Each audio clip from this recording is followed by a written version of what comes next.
for the masses. Headline edition, July 8, 1947. The Army Air Forces has announced that a flying disc has been found and is now in the possession of the Army. If the game is rigged, change the game. Game changer. I occasionally think how quickly our differences worldwide would vanish if we were facing an alien threat from outside this world. This is Fade to Black with your host, Jimmy Church, on the Game Changer Radio Network and KGRA, the Global Radio Alliance.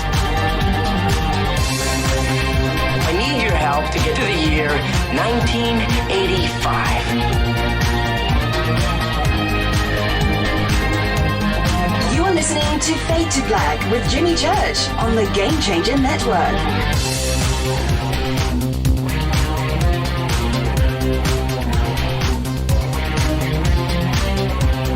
Good evening, Fade to Black. Bespoke Radio for the masses. Yeah. How you doing? How you doing? How you doing? Today's Tuesday, November 27, 2018. 331 days into the new year. Just 34 days left. And as always, we are live from a bunker somewhere in the middle of beautiful downtown Burbank, California. And I would like to welcome everybody listening all around the world, all across the United States, hither and thither, to and fro, back and forth, up and down, east and west, north and south, far and near. This is Fade to Black for KJCR, the Game Changer Network, and KGRA, the planet. I am your host, Jimmy Church. What is cracking, everybody? How you doing? How you doing? What is it, Taco Tuesday? Is it really? It's kind of funny that just got posted. That's right. Because we are going to do some south of the border cuisine tonight. We are. We're not doing tacos though. Something else. How you doing? Let's get this show cracking tonight. Very special guest, R.N. Vooght is here. We're going to talk about his new book, The Spirit in the Sky: Ancient Cosmological Gods and Where in the World We Find Them. That is the conversation tonight. So get ready. Tomorrow night, right here on this program, Scott Wolter. Scott bleepin' Wolter is with us tomorrow night. Yep, that's right. Knights Templar. Yeah, Sinclair. The Lost Journals. That's what we're going to do tomorrow night. I cannot wait for that. Thursday, another Fader night with Teresa Yannaris. She's going to be here. Divine Frequency on the airwaves, followed by open lines all night long. And there you go. That's our week here. Now you know what to do. On Stellar.com, the new social media platform built for us. On Stellar.com, you can go find me there. Twitter, at JChurchRadio. All right. Will you be at Barrett? Will you be at Jeremy Corbell's premiere Monday? That just popped up in Twitter. Maybe we're seeing if we can put that together. We have to move around Monday's show. That is already booked and scheduled and done. So I would love to go down and hang out with Jeremy and Bob Lazar, right? George Knapp. Yeah, that'll be a pretty cool event. So I'll see what I can do about getting that set up. It's funny that this got posted. It's Barnett, Fox 5 News in Las Vegas, because we were talking about that and getting that set up earlier today, trying to pull it off. So we'll see what we can do. I would love to be there for that. Are you going to be there? That's the question. Are you going to be there? Fox 5 News, Las Vegas. Okay, where am I at? Facebook, YouTube, you know what to do. It's all Fade to Black, and all the links are over there at Jimmy Church Radio. Okay? Any questions or comments tonight or any other night? Hashtag F2B on Twitter. That is the sandbox. Quickly filling up. Yeah, I know. I see the Jimi Hendrix. I do.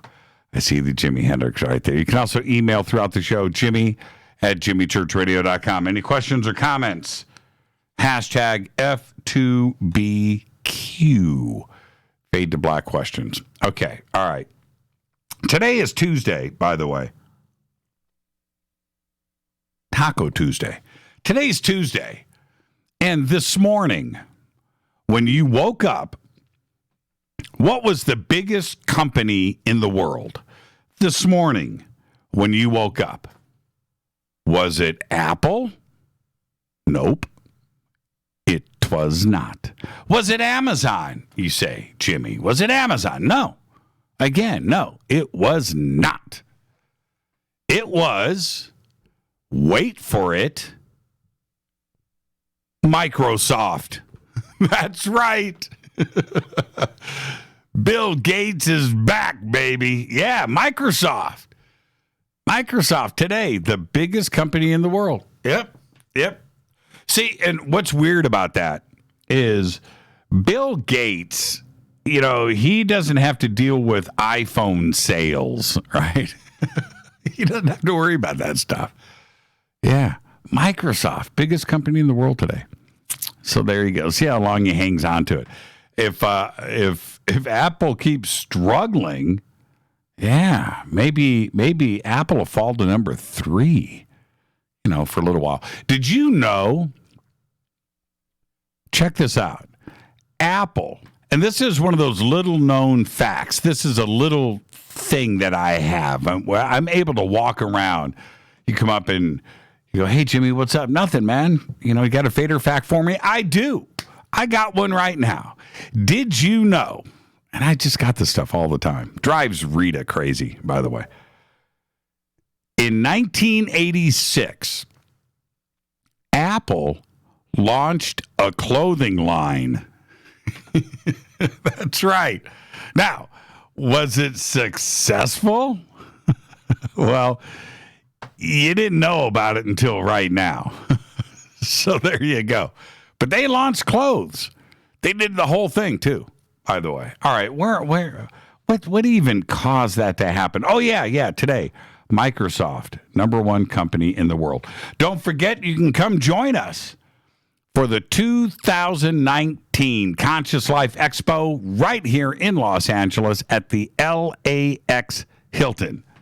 This year, we are celebrating the 50th anniversary of Chariots of the Gods with Eric Von Daniken, and I'll be hosting the panel with Eric, Linda Moulton Howe, Jason Martell, Billy Carson, and David Wilcock. Okay, now they've got a huge list of speakers and presenters this year, but George Norrie, Nassim Haramein, Robert Schock, Daniel Brinkley, Grant Cameron, Julia Mossbridge, Teresa Yannaris, and 50 other speakers will be presenting at this year's 2019 Conscious Life Expo. All you have to do, go to ConsciousLifeExpo.com for tickets and a full conference schedule, or you can just click on the CLE banner over at JimmyChurchRadio.com. Now, we announced last week our new sponsor here, builders of our new night vision goggles, and that is Hoffman's Optics.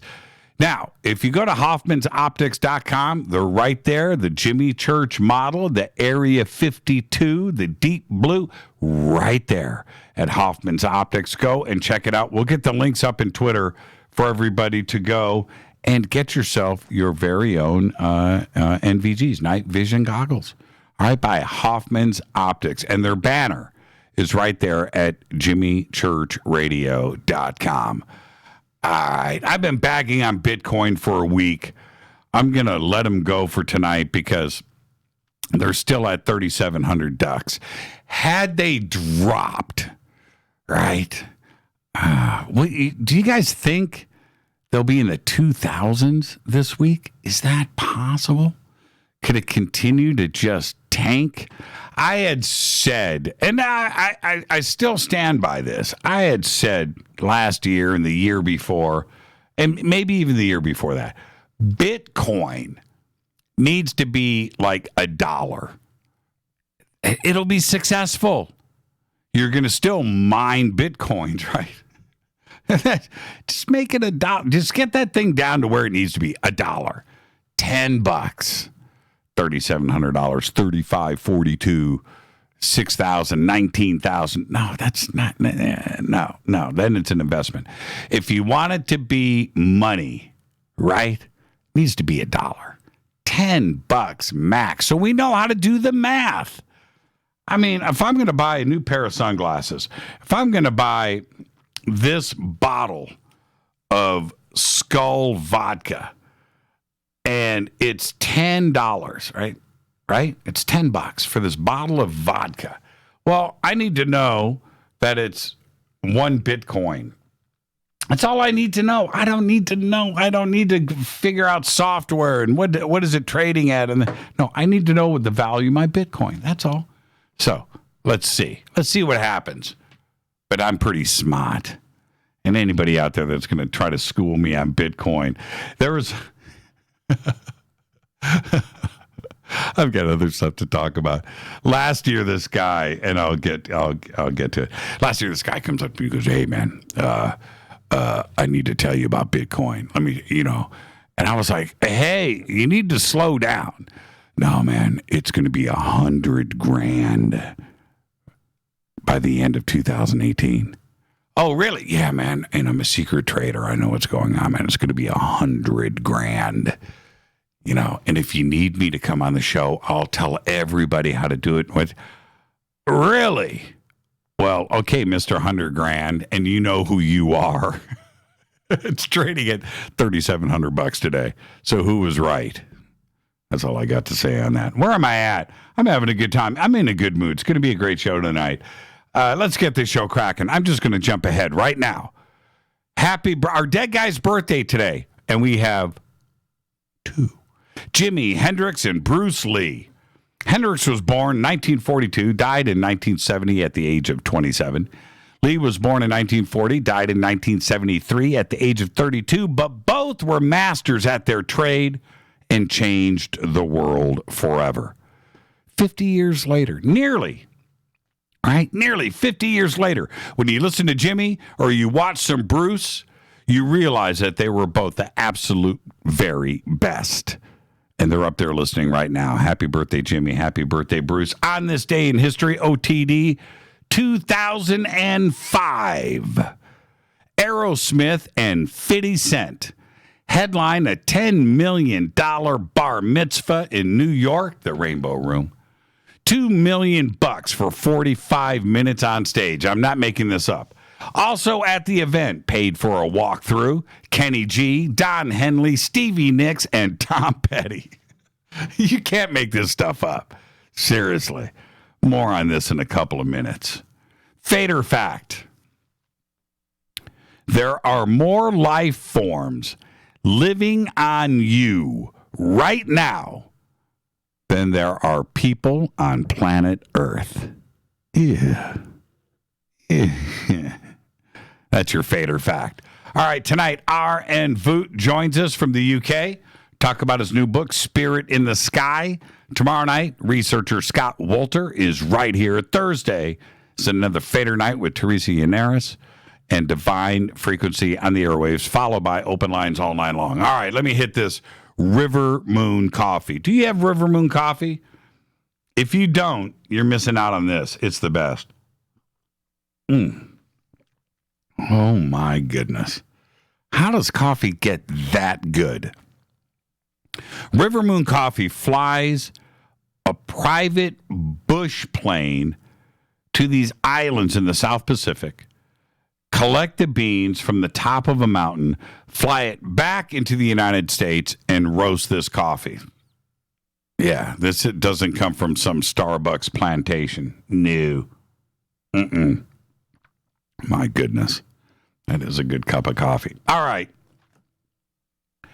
Are we witnessing the beginning of the end for Facebook? It's certainly possible. Before 2016, Facebook could do no wrong. Everything was rosy. addiction and FaceTime on the social network were increasing.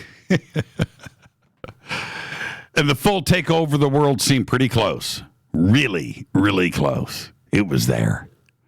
Well, this week saw a document dump from, well, let's just say this. You can go to The Guardian in the UK, go to The Guardian's website, and they're posting everything right there. But with titles like How Facebook Guides Moderators on Terrorist Content, or Hate Speech and the Anti-Migrant Post, Facebook Rules. Or how about this? How Facebook handles Holocaust denial. That's a real document. And what Facebook says on sextortion and revenge porn. Kind of says it all. These are some very troubled times for the tech giant. And before we say that Facebook is too big to fail or go away, I have two words for you. America Online. At one point, America Online owned the internet. All of it. And before you say, hey, wait a minute, there was this and there was that, you know what? Stop. Please, just stop. America Online owned the internet. I don't have to mention MySpace. That's just too easy. Or Excite, right? Mozilla. Netscape Navigator. Nope. AOL was king of the world. But back to Facebook. There is no doubt that their dominance is real. There's no question about it. But all of the great companies of the past, and I mean all of them that ruled the world, all of them have gone away. And you need to think about that for a second. It's not all tech. It's not all internet. No. How about General Electric? Friggin' Thomas Edison, man. GE. Right? It's nearly worthless today. Bell Telephone. Alexander Graham Bell. Monopoly. They owned it all. Broken up. Insignificant today. Even though I've got a AT&T iPhone. Right? But they're not a major player. General Motors, GM, today announcing they're not building, they're taking like 6 cars out of the fleet. Cadillacs. The Chevy Malibu. Right? General Motors, GM dominated this planet, man. Not so much anymore. How about Pan Am? How about France? Right? Rome. Next is the United States. And I could go on. It's just pointless to do that. But Facebook, unlike AOL, Facebook is not the internet. It is not. It just uses the internet. There's a big difference here. Facebook could be broken up tomorrow into a bunch of smaller individual companies, and life would just go on. The internet ain't going away, right? Mark Zuckerberg does not realize that. Just like with AOL, Yahoo, Excite, MySpace, how about Napster, right? Napster. At one point, Napster, I forget what the numbers are, but at one point, Napster was like 20% of all internet traffic. They're gone, broken up, right? But how do I know that we are close to hearing the 4 horsemen approach? How do I know this? Today, I saw the video of Kim and Kanye boarding a private 747. That's right. I saw the video. Just for them. Well, and their trainer. Now let's stop and think about what I just said. Let's analyze that for a second. You know that we are on the brink of total social collapse when things like this actually happen for real. When you see something like this, you have to take a look around and just say to yourself, how did we get here? Seriously. Kim and Kanye got on a private 747 by themselves. There's nothing that I can say. There's nothing. There are no words for it. So let's analyze this for a second. A woman, rich and famous for, well, I don't know why, and a man who's also rich and famous for, I guess, music, kinda, or for being married to the woman. I don't know. I don't have the answer. I just don't. I don't. It boggles the mind. But the said woman shoots a video of them boarding a private 747 and bragging about it, walking through it, saying things like, look at all of these bedrooms. What? What? And then posting the video online. Why? It's like, it's the let them eat cake moment. That's a bad mistake. Who are you posting the video to? Does the world really need to know that this is going on anywhere on the planet? And I mean, we all know it does, and I get that. The 747 was built for somebody, and I get that too. But do we need to see it? Do we need to see it in use? For real? No, we don't. And especially by Kim and Kanye, by the way. How did we get here? I guess that a Gulfstream G5 just wasn't good enough. Right? And the rich, the true rich, don't post videos of themselves doing that. Right? The Sultan of Brunei or whoever, some emir in Qatar, whoever owns these jets, are they posting videos of them on Instagram for the world to see? No, they do not. They have class, I guess. But think about this. Honestly, that isn't the point. The point is, and what is important here, first off, is that Kim and Kanye are not rich.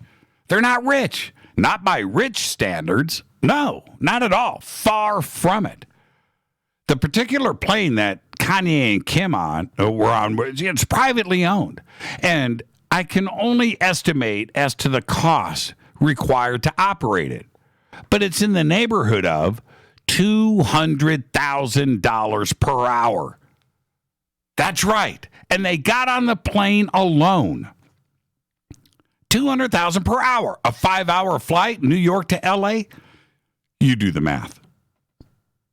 Now, I was with the Silicon Valley tech dude a few years back. Really, really, really rich guy.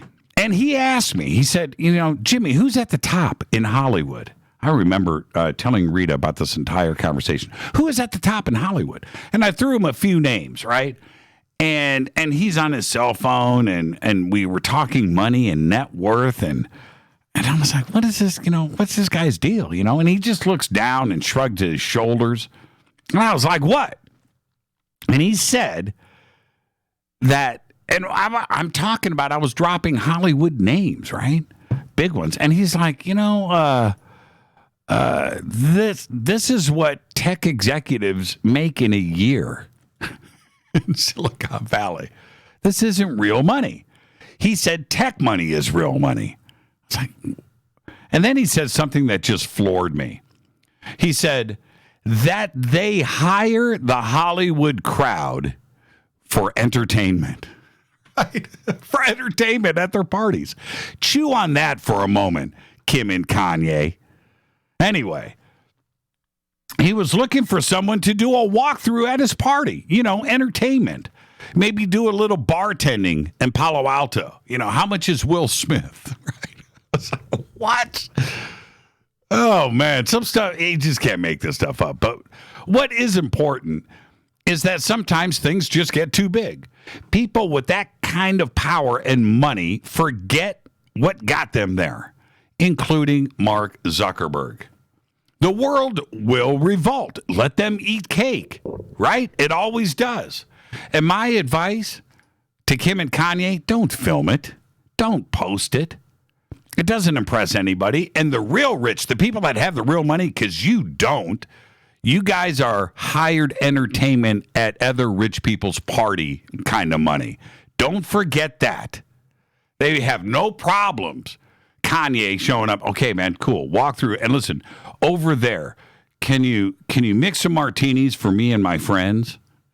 That's how they look at you, Kanye. Don't ever forget that.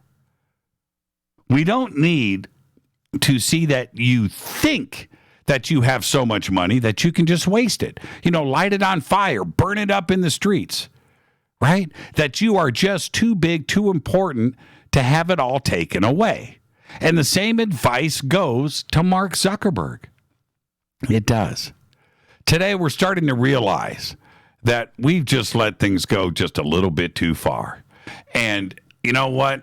We want it back. And it's going to happen to Facebook. I think we're right at the edge. Everything that put Zuckerberg there, he's forgotten about. He's lost touch with reality. The universe has a way of balancing things out. It always does. This is Fade to Black. I am your host, Jimmy Church. It is an amazing night, an amazing week, and I am thankful for everything. I've never forgotten what got us here. It's you. It's this community. Thank you for everything. Tonight, R.N. Vooght is here. We're going to talk about his new book, The Spirit in the Sky, Ancient Cosmological Gods, and Where in the World to Find Them. Tomorrow night, Scott Wolter is here. Thursday night is another Fader night with Teresa Yannaris and Divine Frequency on the airwaves, followed by open lines all night long. This is Fade to Black on the Game Changer Network and KGRA, The Planet. I'm your Jimmy Church. I'll be right back. Stay with us.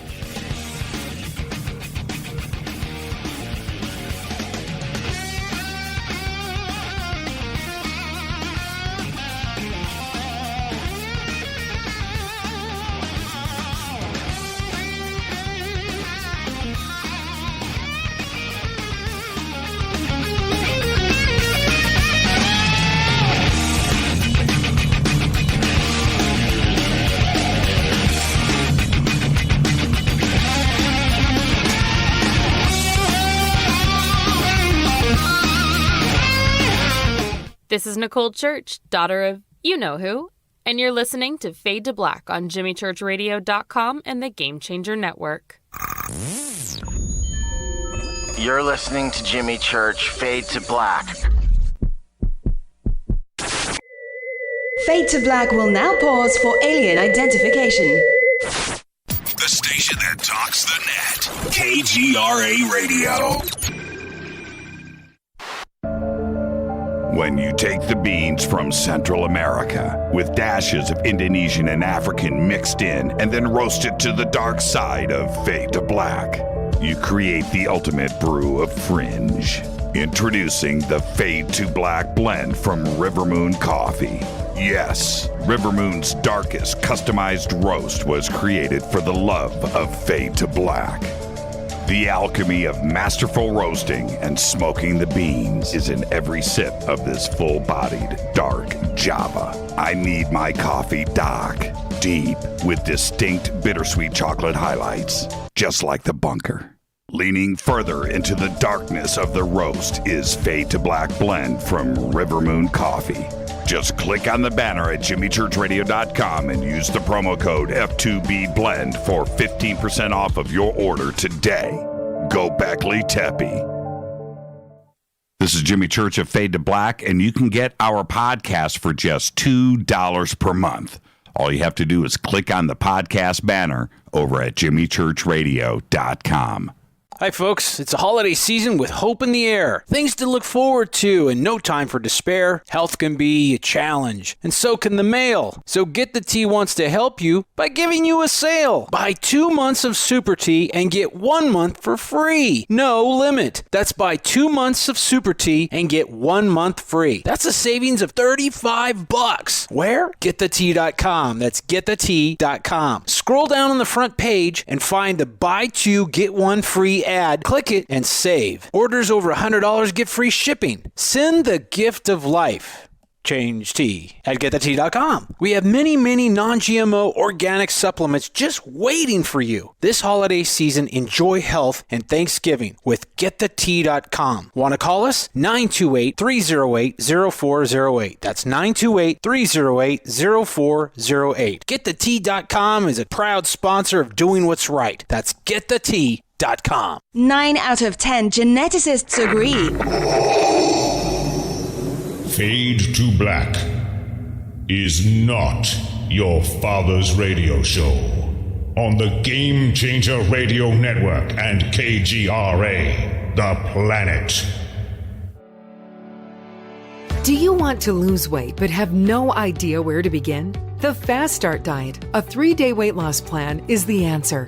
3 days of nutritionally balanced, calorie-restricted meals delivered right to your door. No shopping, no measuring, and no cooking. Everything is prepared for you and ready to eat at home or on the go.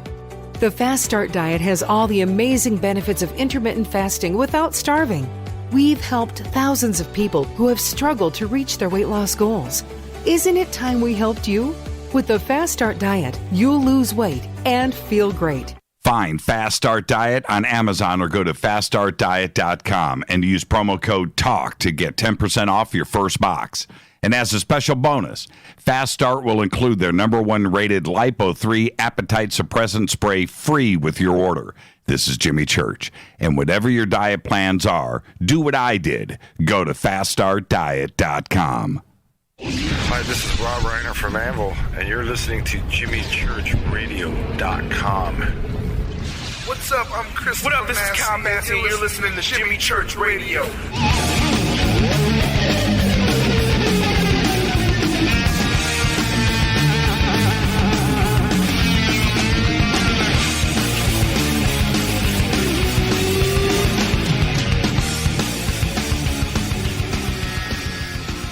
All right, welcome back. Fade to Black. I'm your host, Jimmy Church. Just going to let everybody know you just watched me post up on Twitter. We've got connection problems with the UK. So I'm going to open up the phone lines right now. 323-825-5045 or 323-275-9695 or 818-921-6929. I'll just open up the phone lines until we get the UK all sussed out. All right. Open lines, 323-825-5045 or 323-275-9695 or 818-921-6929. And I'll set the tone as I wait for the phone calls to come in. I didn't take, just out of the gate. Eric, how you doing? The lines are open. Yeah. We got connection problems going on with the UK, so we're trying to get that sussed out. But open up the phone lines let's talk Bob Lazar for a minute. You feel like talking about? I'll talk some Bobby Lazar. Absolutely. Did you get a chance to hear any of the radio show on Coast to Coast the other night? No, that was Sunday night. Yeah, I recorded it. So if you, I know you don't follow me and you don't care about anything I do on Twitter, but it's on my pinned tweet if you want to hear it. Okay, but let's put that to the side. Okay. What is it that you want to talk about? Well, okay, the December 3rd, Monday, they got the show premiere, and Bob Lazar is going to be there in LA. So I'm calling to ask permission if I can invite Rita, because I know you've got a show to do that night. Can you handle it on your own? Can I pick up Rita and we can go watch? I got an extra ticket. Really? Yeah. Then we can call in after the movie and report live. So if I'm at the premiere, you're going to show up with my wife? Oh, you're going to be there? Why wouldn't I be? Well, it's Monday night. You got a show to do. How are you going to? What? I didn't know that you're going to be there. This is new news. Is this breaking news? Should I cancel the show? I'll cancel it. It's Bob Lazar, man. It's Bob Lazar. It's Jeremy Corbell. It's George Knapp. It's Los Angeles. It's a Monday night. Yeah. It's going to be a lot of fun. I think it's going to be a blast. I'm excited about it. Well, hopefully I'll bump into you. You want to meet? So you are going to be there. You're not pulling my leg right now. You're going to be there. You know, these are surprises. I got to surprise people. Okay, my bad. Okay, I didn't want to ruin your surprise. But what is it that you want to talk about, Bob? No, I mean, I don't know. I don't know where you are with Bob. I'm 100% down with Bob Lazar's story, and I know the great Stanton Friedman. Even to this day, there's certain aspects of his story that he just will not let go, which I can understand that. And then I just had an itch yesterday, so I called up Clifton Stone because I asked him. I wanted to know what his take was on Bob Lazar, and he had respect for what Stanton has said, and he did bring up the part. This is the part, and I don't think this credits Bob, but the fact that I guess they can't find any pictures of him in the yearbook. I mean, I think in the movie they're going to prove that he worked there. I think that's what we're going to find. Some new information is going to come out, or maybe not new to you, but new to the public in terms of the depth of research that that Corbell did to verify. But I don't know. It would be kind of neat if Stanton. We sent the movie to Stanton, and he watched it, and then he watched the 2.5 hours of extra clips they're going to add in there, and then he says, I might have made a mistake on this one. That would be kind of cool, I think. Well, I think okay, but see, this is my take on Bob, and I've analyzed and gone over it so much. All of his original videos and everything that I could find over the years, I've watched him over and over and over again, every word, and I've got to. I mean, Bob is the real deal. And I could be so wrong on all of this, but there's just something about his delivery and the way that he delivers his information. I've always thought that Bob was solid.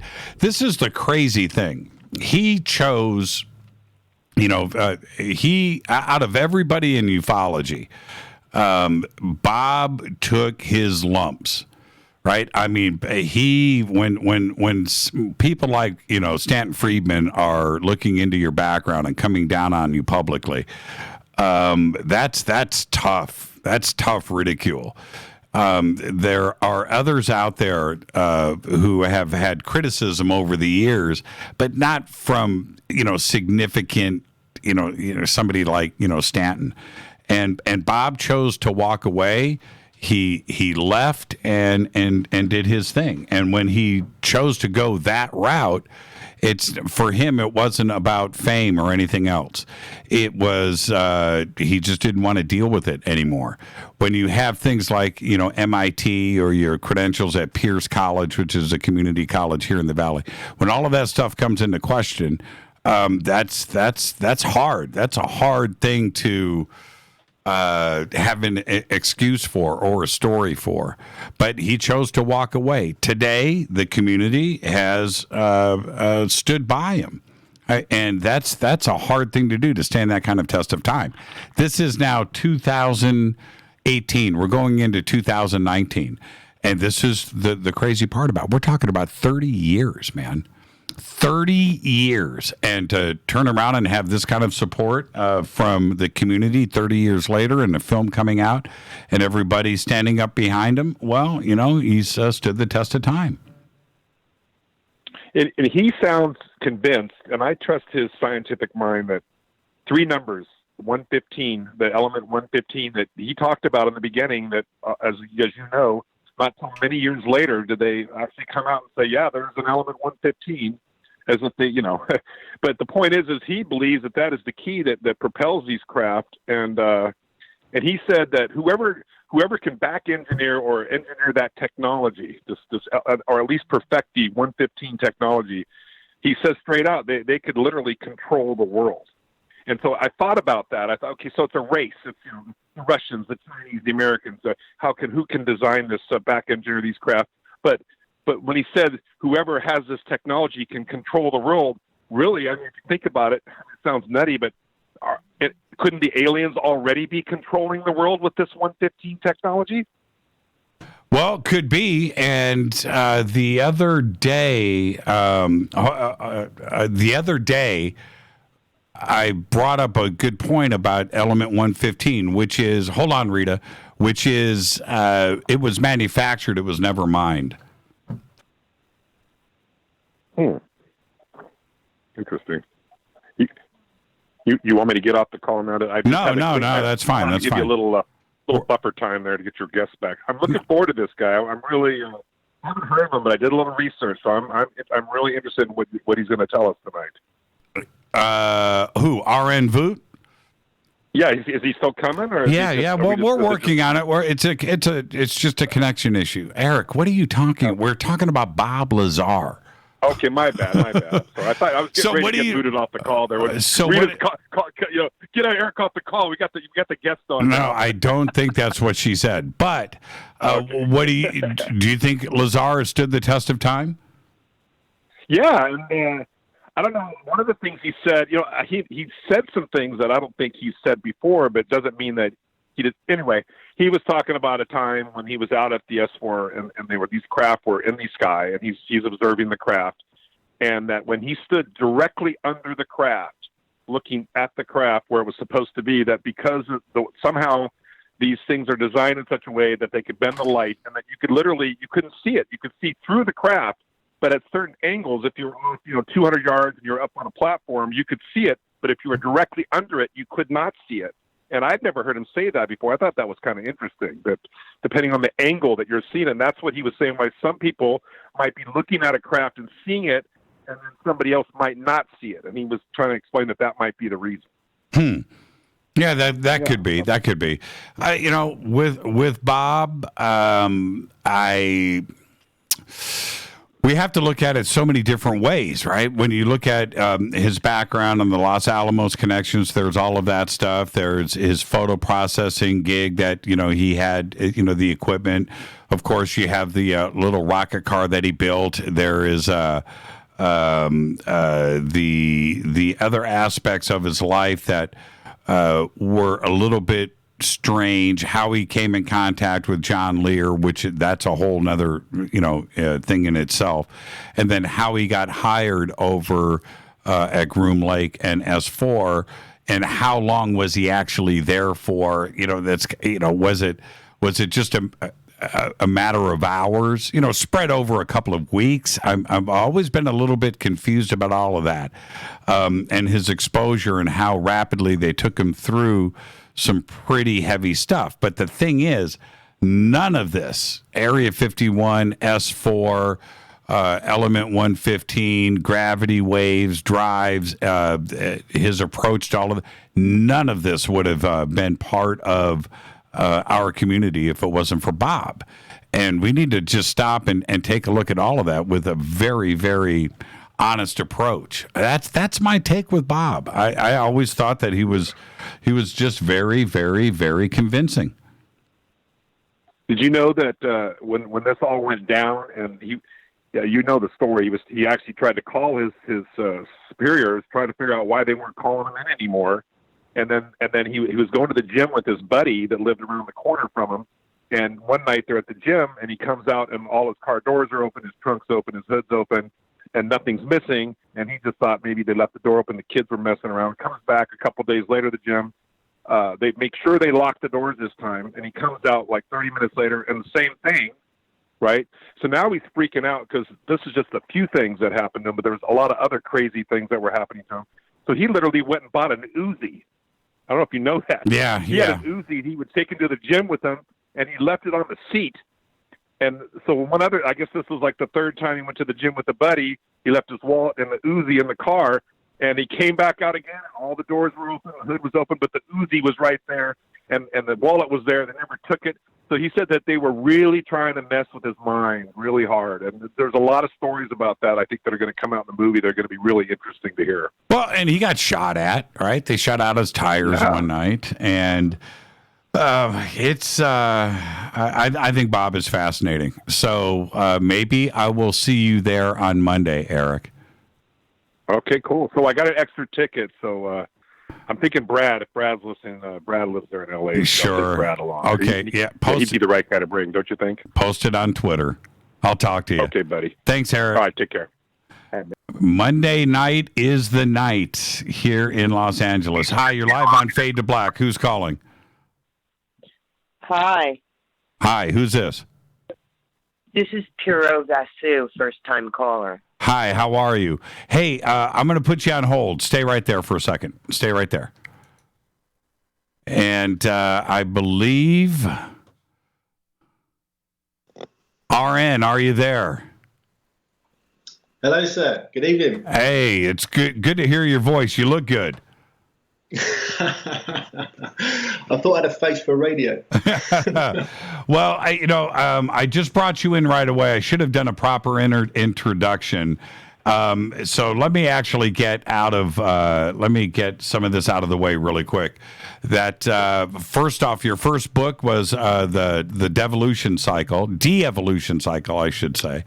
And now your new book, which is Ancient Cosmological Gods and Where in the World to Find Them. And you have a relationship that is been going back for a while with John Anthony West and, of course, Graham Hancock and Randall and Laird, Brad Clausen, right? All of them have been guests on this show many times. And now you've got the new book out. So that's what we're going to talk about tonight. Are you ready to go? Yeah, I'm hoping so. Now, this is the thing, RN, or should I just call you Richard? Please do. Okay. This is where I kind of want to start out because what I think is important and what you are writing about here is that all of these concepts and ideas from Graham and from Jaws and Randall, Laird too as well, these concepts are now really are firmly planted. I think they have a really good footing. It wasn't the case 15, 20 years ago, but now as we move forward, the things that they have been talking about for so long, I think are accepted now. Is that what brought you into this? Yeah, most definitely. I think that maybe 15, 20 years ago, we didn't have the use of the internet that was banding everyone's minds that were studying human history, really. We kind of felt somewhat isolated, other than going to the bookstore, and grabbing some of these amazing works by the John Anthony Wests and the Hancocks of the world. So other than that, we were kind of somewhat isolated, but now the wonder of the internet's kind of brought this community together. I should say what a marvelous job you're doing yourself as well, because it's the research of the aforementioned gentleman that you've just stated. That obviously I've done a lot of reading of their materials, but it's the podcasts and the radio shows that's really starting to create an amazing platform for these researchers and writers. Well, Richard, let me jump in for a second before we head to a break. What is it about ancient Egypt and the Great Pyramid that society just can't let it go? If we just accepted, right, what history is trying to, the Egyptologists and what they're trying to tell us about the Great Pyramid, then it's no harm, no foul. We just move on. It was built by Khufu. It's a tomb, and that's the end of the story. But we won't accept it. Why is it that we just can't let it go? It's I don't even know if you can answer that within the context of even the airtime that we've got this evening. I think that there's so much going on there. It beggars belief, and to consider that these things are just built as tombs for egotistical dynastic pharaohs of a bygone age is it's almost childish, to be fair, with the amount of profound. Coincidence is a word that kind of bounds around a lot when we're talking about the Great Pyramid. But with regards to the tools that were at hand and the cumbersome size and the precision of the blocks, and even what they were cut out of, with the tools that we're told that was at hand back in the day, I think it becomes almost laughable to accept the mainline story. The mainstream story. But that's all they were, built as tombs, especially the Great Pyramid. Like you say, Khufu has built it for a resting place. I mean, if this guy really doesn't want to be found with all his jewels and whatever he's being buried with, I think the last place on earth you're going to bury him is in the Great Pyramid. I mean, the location itself is so significant. It's unbelievable. It's right in the center of all geological landmass. Well, and there's one other, we'll be discussing this for the rest of the night tonight, is for me, when we have the logistical side of stuff, which is, the size of the pyramids, how they were built, the location, that we can accept. It's a physical thing. Okay, so there's that part. But there's the other side of this, which is before the dynastic period and what established everything. And I'm talking about the ancient gods of Egypt, that which goes back thousands, if not tens of thousands of years or further back. It's very difficult to do this research. Certainly, the Egyptian culture knew about and had these gods for themselves, but the research and what is really going on there—that's the most difficult thing to get to. And for me, it's the most fascinating part of the story.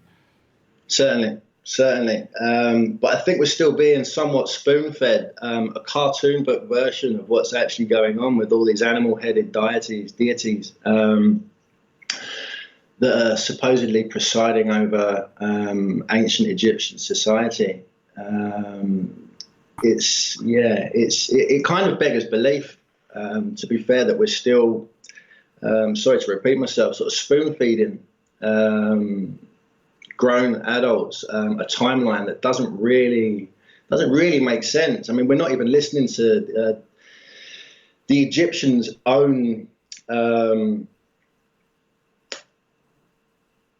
story, really. I mean, there is no evidence that they actually built the pyramids themselves. Khufu himself is renowned for actually stating that. I mean, I don't know how you stumble across a pyramid that kind of size, but it was somewhat found and systematically restored during the timeline of what Egyptology is saying that it was actually built, which is nigh on impossible.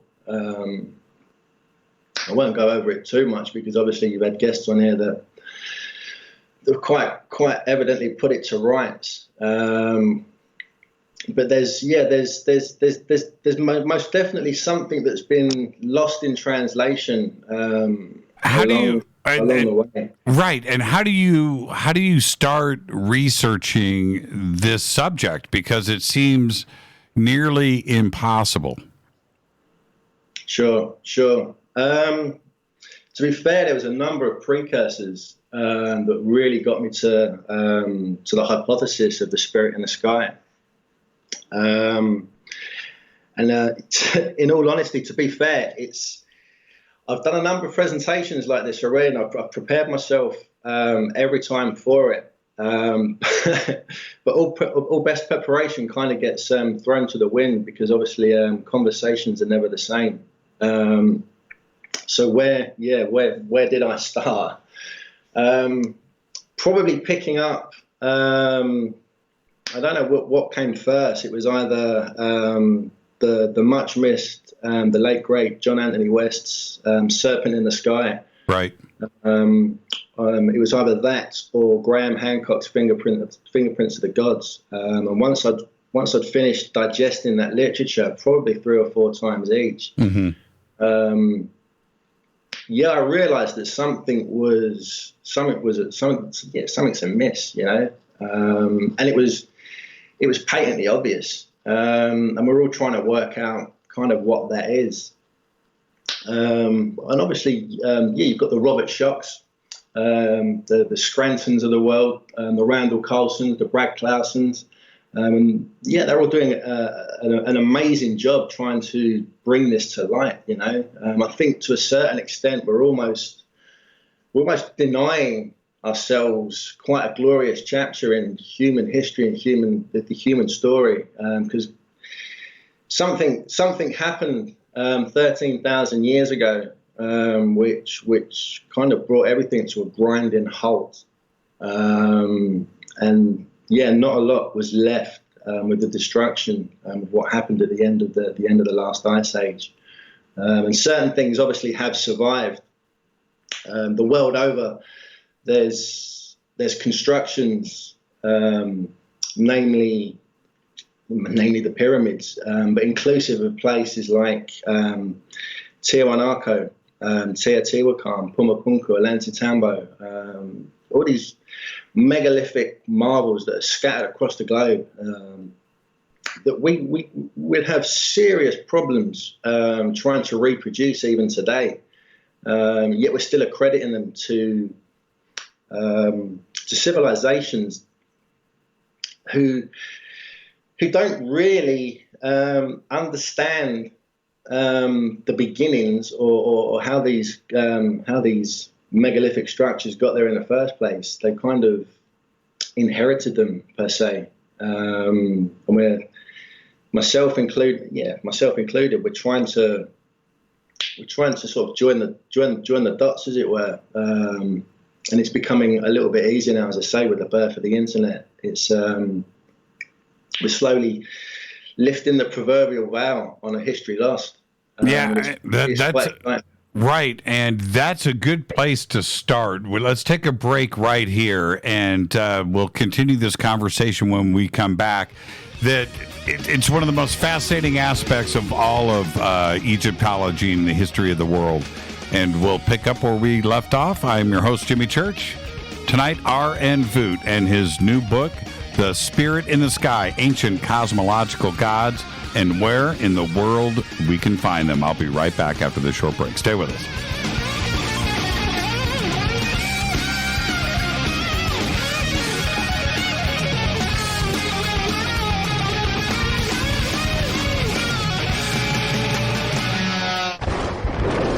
This is Fade to Black with Jimmy Church on the Game Changer Radio Network and KGRA, the Global Radio Alliance. This is KGRA Digital Broadcasting Station, Salt Lake City, Utah, Van Buren, Arkansas.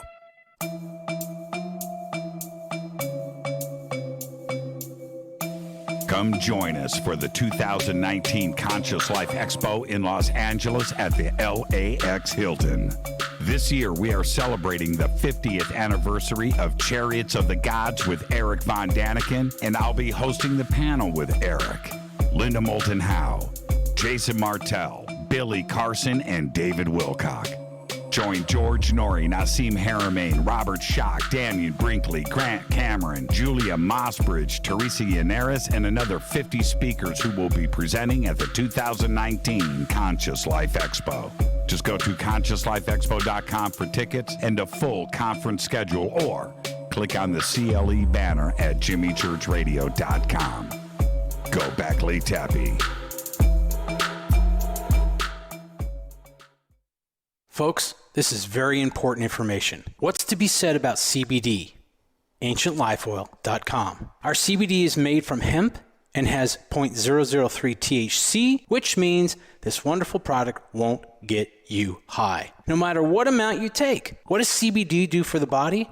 My hands are tied. but you can Google CBD benefits and be astounded. When you're finished reading, you'll want to log on to ancientlifeoil.com. That's ancientlifeoil.com and purchase. Life is good when you feel good. People are tired of pain. People are asking for non-GMO organic products to help them with you fill in the blank. Legal in 49 states, and again, our CBD is made from hemp. Ancient Life Oil is about helping people one by one by one. If you wonder how good the product is, the CEO takes it every day without miss. AncientLifeOil.com. That's AncientLifeOil.com. Have a great day. Hello, I'm Katie, and you're listening to my main man, Jimmy Church, on JimmyChurchRadio.com. Hi, this is Ray Hobbs here, repping the planet, and you're listening to my good friend, Jimmy Church, Fade to Black, on the Game Changer Network and the KGRA Digital Broadcast Station. This is Toby Kebbell. You're listening to JimmyChurchRadio.com. Don't hurt me, Jimmy. I'm only little. Hey, I'm Adrian Grenier. And this is Ari Gold. We're the Honey Brothers. Yes. We are of the Honey Brothers. Hey, I'm Adrian Grenier. And I'm Ari Gold. We're the Honey Brothers. And you're listening to Jimmy Church. The Revolution.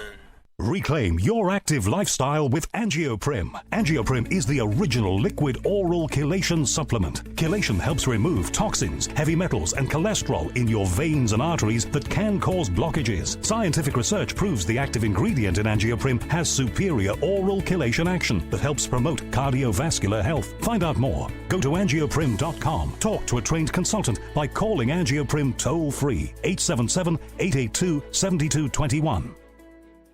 This is Jimmy Church of Fade to Black, and you can become an official Fadernaut by just going to our membership section at jimmychurchradio.com.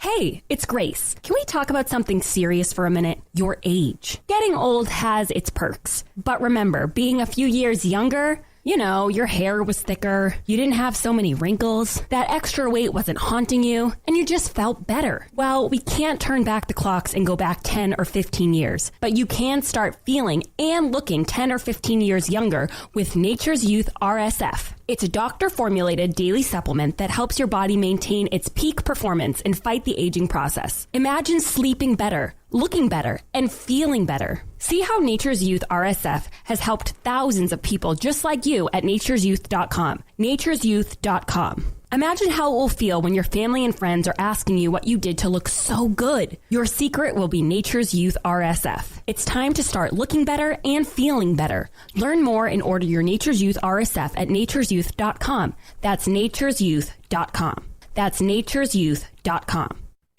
Hello, this is Serena Wright-Taylor from Conscious Life Expo, and you're listening to Fade to Black with Jimmy Church, who holds the Lucky Pony record for the best astrological chart since 1963. True story.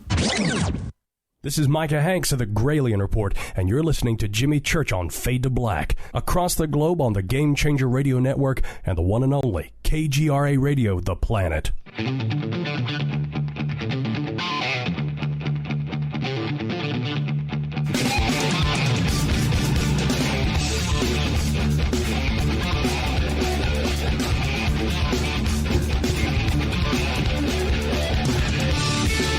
All right, welcome back. Fade to Black.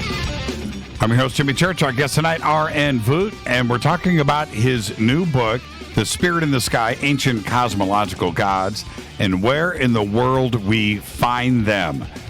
R.N. is hopeful that Spirit in the Sky may one day prove a catalyst in uniting outer space with inner space and, of course, science with religion. Now, R.N., before the break, we were talking about that strange number, 12,000 BC, 11,000 BC, 12,000 BC, end of the last ice age. And what is interesting here, although this number proves consistent all around the world, and we've been looking more and more towards that, certainly in the last 10 to 15 years, 20 years, Fingerprint of the Gods, of course, but, and John Anthony West and Robert Schoch's work on the Great Sphinx. Now we have Göbekli Tepe, right? 10,000 BC construction there, 10,500, 11,000 BC. But now, within the last week, NASA did a press release on an asteroid impact in Greenland that is has been hidden by the ice, but now apparently that's a 12,000 year impact crater. That changes everything, and it certainly validates what all of these researchers have been talking about. But just imagine if John Anthony West or Graham Hancock or Robert Schoch had this information, 10 years ago. Certainly. They're describing it as a 10-mile wide crater. As you say, beneath the ice cap in Greenland. But I think it's probably better described as a proverbial smoking gun. Yeah, absolutely. RN, can I ask you to lean forward closer to your microphone? Sorry. Here we go. I think the comet impact certainly happened. There's no doubt about that now. It's been something that's been hypothesized for longer than a century or so. I think the first person that I can recall that first hypothesized this was a gentleman by the name of Ignatius Donnelly in 1893 or 1894 with his book Ragnarok, Fire and Ice. Something that's been, I guess, cast aside and again labelled as hearsay, labelled as pseudoscience. But yeah, we've found the smoking gun, as it were, and I think that undoubtedly vindicates people like Graham Hancock, Mr. Donnelly himself, the large, extensive body of work that Randall Carlson has done on this subject as well.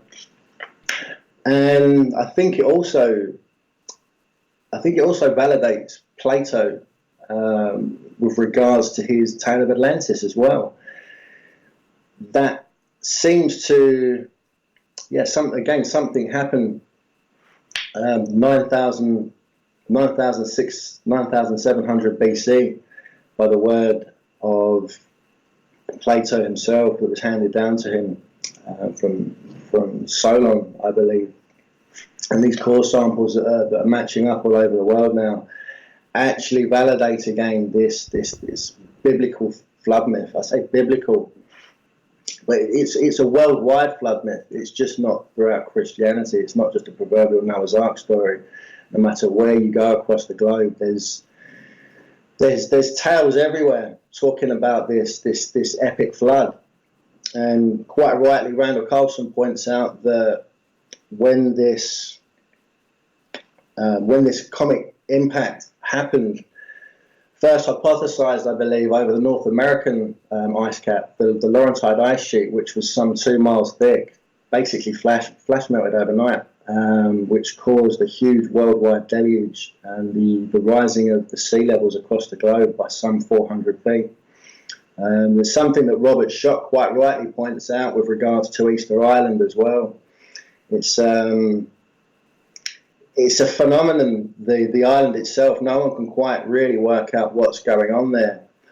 There's, as I'm sure you know, there's some 900 Moai carvings scattered throughout the island. And 13 of those particular Moai carvings are actually carved out of basalt, and there's no basalt quarries on Easter Island, and it's something that Robert Schoch has hypothesized that maybe these quarries are now lying some 400 feet or so below current sea levels prior to the cataclysm that obviously melted this Laurentide ice sheet, which again in turn saw the sea levels rise overnight.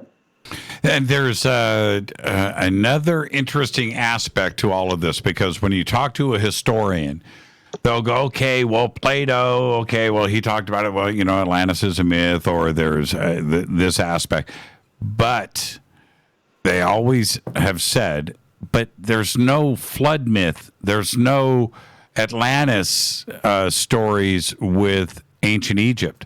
So why does everybody else talk about it except for them? And that is clearly not the case, because when we look at the EdFu text, it states that there was an island that disappeared, that's where their knowledge came from, and there is a flood myth to their history as well, as carved into the walls at EdFu.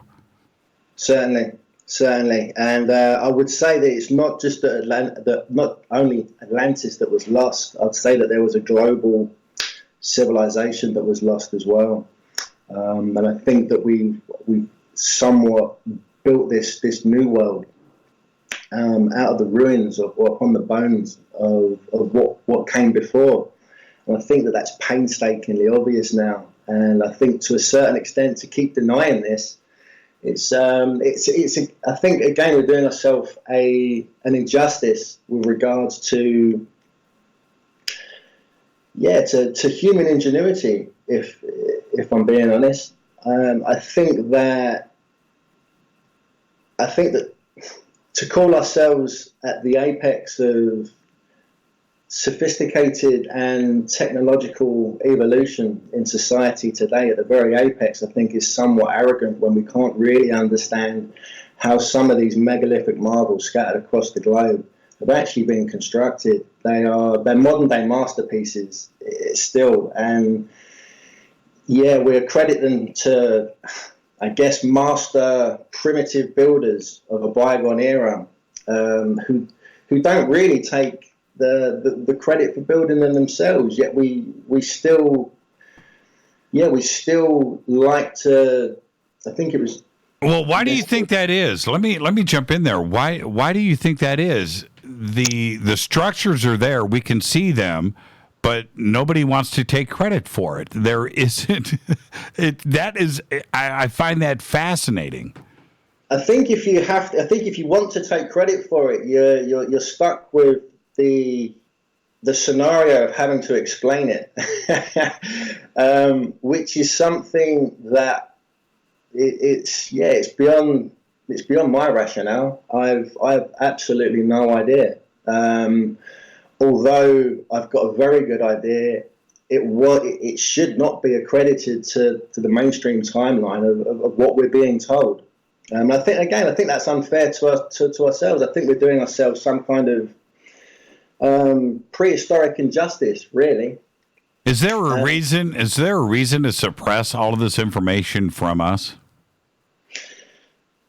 It's a reason that I wrote the book, I guess.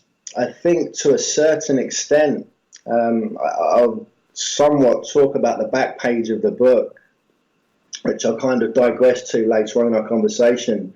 But I sincerely believe that the Egyptological ideal is fundamentally supporting a battle-weary blueprint for all world religion. I think that if, let's say, the proverbial cat is let out of the bag, I think that a lot of world religion has to fall somewhat by the wayside with it to a certain extent. I'm not saying that everyone, don't get me wrong, I'm not here to offend anybody in anyone's chosen belief system. But that said, I'm not saying that everyone's wrong for what they believe. I'm saying that they're fundamentally right, but maybe they don't know why, if that makes sense. Well, if it does make sense, which it does to me, we're talking about a major shift here in consciousness. Because let's stay right here. If what is revealed then takes away from or invalidates other world religions, whether it's Islam or Christianity, if that indeed collapses, then we lose control of this planet, and that would seem to me to be a good reason not to let this out. I'm not sure it would cause the proverbial collapse of the planet. I think to a certain extent, if we stop kind of believing this, again, I don't want to offend everyone. Well, no, that's all right. Look, here, let me help you out. If if the ancient Egyptian way of looking at things, consciousness, our brain, our world, what gods really are, of course, with the stars and everything, if that is indeed the case, then where does Christianity fit into this, or is it completely wrong? And if that comes out, which directly affects Islam, right? I think it's completely wrong. Far from it. Again, it's for the same reason that I say it's not wrong. It's. I don't think people are understanding why it's. I guess fundamentally the same. I think every religion is basically the same thing, which all stems from ancient Egyptology. I mean, we can look at Christianity for argument's sake, and the God of resurrection in question would be Jesus, Jesus Christ. And Jesus Christ, from as far as my research goes, and a number of others, I think in today's society, we're basically practicing the same religion that was practiced with regards to resurrected gods, which was going on in ancient Egypt in a bygone era, lost to the historical record. I don't particularly think that there was. I don't think that there was a man called Jesus that was crucified. I don't think that there was an ancient Egyptian god of resurrection called Osiris that was murdered by his brother and rescued by his wife and his sister from inside a great tamarisk tree, and thus became synonymous with a constellation in the sky. I think that there's an underlying profound significance behind the mythology of all these resurrected gods and religions that actually is trying to describe more of what the human experience and consciousness is all about. I don't believe to a certain, I mean, there's, no matter what religion you can cherry pick, I don't think that anyone's quite really got it right. I don't think there's any evidence that anyone can actually say that anyone's God. Well, okay, but this is where it gets, and I've always thought about this, Richard, which is when we're talking about Horus and the resurrection and a virgin birth on Christmas Day and the three stars in the sky, the three kings, and suddenly Christianity has to take a look at this and go, wait a minute. I thought we were talking about who are we talking about here? Are we talking about Jesus, Mary, and Joseph, or are we talking about Isis and Osiris and Horus and that resurrection, which happened, 10,000 years before the time of Christ? That certainly is going to upset a few people, like half of the planet. Certainly. But I think that these mythologies and these religions are actually they're layered. I'm not saying it's one thing or another. Obviously, with a lot of ancient Egyptian mythology, they believed in duality, and I think that there's a lot of duality that goes hand in hand with this. If I can, I'd like to stick with the Christianity thing at the moment. Sure. I'm not too sure if you're aware of the research by a gentleman by the name of Bill Donahue. But if I can, instead of me completely butchering his work, I'd like to read or just quote Mr. Donahue with regards to the celestial cycles of the sun. And I'm spelling sun, S-U-N/S-O-N. Obviously, we have the sun in the sky and the Son of Christ. That's right. Bill Donahue's work, he actually describes the cosmos with regards to Jesus's career, he puts it, throughout the Bible. He starts off by saying in September, the 9th month of the calendar year, Virgo appears to correlate with the 9 months of pregnancy. The sun, by the trajectory of the earth, appears to be born out of the constellation of Virgo, the Virgin. Now, in the 11th month, the sun appears to pass through the constellation of the crux or the cross. Thus, the sun is crucified. In the winter solstice, the sun is said to sit in the tomb of the earth for 3 days and 3 nights. And by December the 25th, the sun is hence reborn and begins to rise once again. 30 years after his birth, Jesus goes into the water of John the Baptist. And 30 days after the 25th of December, the sun appears within the constellation of Aquarius, the water bearer. As per the Bible still, Jesus then leaves John and selects his disciples from the fishermen, and thus the sun moves into the constellation of Pisces. Jesus is then hailed as the Lamb of God and takes away the sins of the world, just as the sun moves into the sign of the Lamb, Aries, which takes away the cold of winter. Our sun then sits at the right-hand side of the Father, and in the northern hemisphere, the sun moves to the right-hand side of the eastern sky, and thus we have our summer. Jesus then concludes his biblical career, but as the Lion of Judah, as the sun also continues its journey in August through the constellation of Leo, the Lion.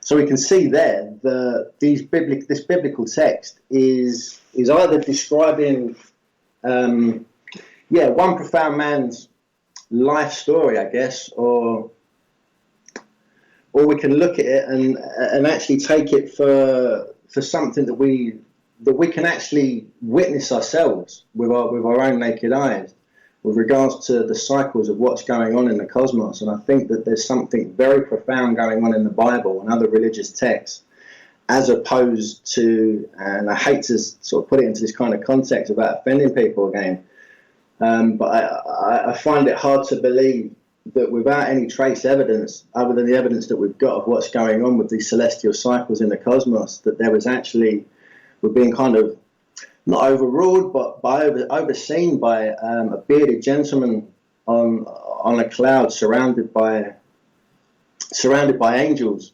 And I don't think it really makes a lot of sense. I think we're kind of going hook, line, and sinker for the proverbial comic book version of a scientific blueprint for what's actually going on. It's not certainly Christianity is based on everything that you just described, and we understand that, and we can get all the metaphors out of it. The crux, right? The Southern Cross, everything comes into play, right? And it just fits into the story, and it's just like, wow, okay, so it was just there in the stars the whole time. Well, okay, there's that part, but Christianity isn't the only one to base their religion, if it was on the stars and it was cosmological, like you're stating here, but everybody, and certainly the ancient Egyptians. We can go to the Far East and the Far West. Everything was based on the same star patterns. Sure. Which is where my research comes into it as well. If I may, again, be so bold, just instead of me butchering my own hypothesis, to kind of give the listeners a bit more of an idea of which direction this is heading tonight with regards to furthering our discussion, I'd like to maybe read the back page of the book once again with regards to Osiris and what this actually means for religion. Absolutely. Mythology. Okay, so the spirit in the sky basically untangles a scientifically profound mythology surrounding ancient Egyptian god of resurrection, Osiris. Now, Osiris is traditionally depicted as the celestial hunter of the heavens who is immortalized on a macrocosmic scale as the constellation of Orion. Osiris, however, is also considered as the complete embodiment of all things acacia, an abundant botanical variety known for highly extractable potentials of the world's most illicit God-inducing psychoactive entheogen compound, which is also found in the human brain. It's a mouthful, I know, and I apologize. But dubbed the spirit molecule, N-dimethyltryptamine, also known as DMT, is also the key ingredient of an ancient shamanic Amazon intoxicant known as ayahuasca, and thus is described as the vine of souls. Moreover, the molecular structure of this microscopic fingerprint of this nirvana-like state of God-induced perception is also a comprehensive match for the constellation of Orion. Now, what I'm putting to... Actually, let me stop you right there, because that's a very important point, and it's also the cover of the book. So when you state that, go ahead and describe to the audience what you're referring to. Okay. Maybe we need a little bit of a backstory for this, to be fair, which I can go into afterwards, and I'd love to. But basically, the god of resurrection, Osiris, has been... I'll talk about his mythology in a moment and why it makes a lot more sense to have this scientific outlook as to what this mythology is trying to explain to a scientifically savvy society like ourselves, I guess. What on earth is actually going on? basically the Osiris, as I've just forementioned, is remembered as the constellation of Orion after being murdered by his brother. Prior to that, he was trapped inside, and I will get to this. Excuse me for butchering my hypothesis, but he was actually at a point in time tricked into getting into a wonderfully ornate coffer by his wicked brother Seth and cast into the River Nile. Where he basically he was set adrift for a number of days until the coffer that he was tricked into getting into was actually run aground on the banks of Byblos, modern day Lebanon. Now, his wife and his sister Isis learnt of his untimely fate and bargained with the king of Byblos to set him free. After a great tamarisk tree had actually grown around this coffer on the banks of Byblos. Now, we can either take that as read that this ancient Egyptian god had indeed been tricked by his brother and set adrift. A great tamarisk tree was growing around him, and his wife found him and rescued him from within this great tamarisk tree, where his brother then murdered him for a second time, hence the resurrection, whereby he became a constellation in the night sky, forever immortalized as the macroscopic depiction of the celestial hunter of the heavens, Orion. But the nuts and bolts of this come down to what is described as the lifeblood of Osiris. Osiris is obviously it's not obvious, but he's synonymous with not only being known as the macrocosmic constellation of Orion, but he's also forever remembered as the complete embodiment of all things acacia. And as I stated on the back page of the book, the acacia variety is known for highly extractable potentials of a psychoactive chemical compound that's found in the human brain and secreted quite possibly by the pineal gland also, which is known as N-dimethyltryptamine, DMT. Now, the molecular structure of DMT is a microscopic match for the constellation of Orion, hence the tree of life, where Osiris was, I guess, entombed until he was rescued by his wife. This lifeblood of the acacia variety, or the sap of the acacia, within that particular lifeblood or sap, we do find, we find something rather profound. There's a joke in here somewhere, I'm sure there is, with it being a carbon copy when we're talking about stars, but the molecular structure of this God-inducing entheogen compound is a carbon copy, pretty much, of this macroscopic namesake in the sky, as above, so below. Now, I've just posted it up in Twitter for everybody. There it is. That's Orion on the left and DMT on the right. And with that, RN, let's take a quick break right here. This is Fade to Black. We'll be right back when we're going to keep it going where we're leaving off.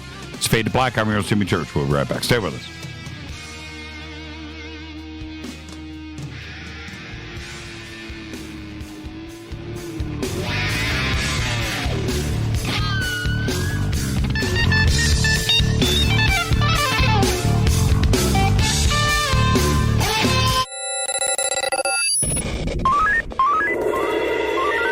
Way out here, we listen to Jimmy Church. You're listening to Fade to Black. Always on the edge of the hottest alternative talk. Jimmy Church with Fade to Black. KGRARadio.com. ¿Qué tal, mis amigos? Yo soy Mario Carson, el tiburón, y los invito para que escuchen a mi buen amigo Jimmy Church Radio. ¡Claro que sí!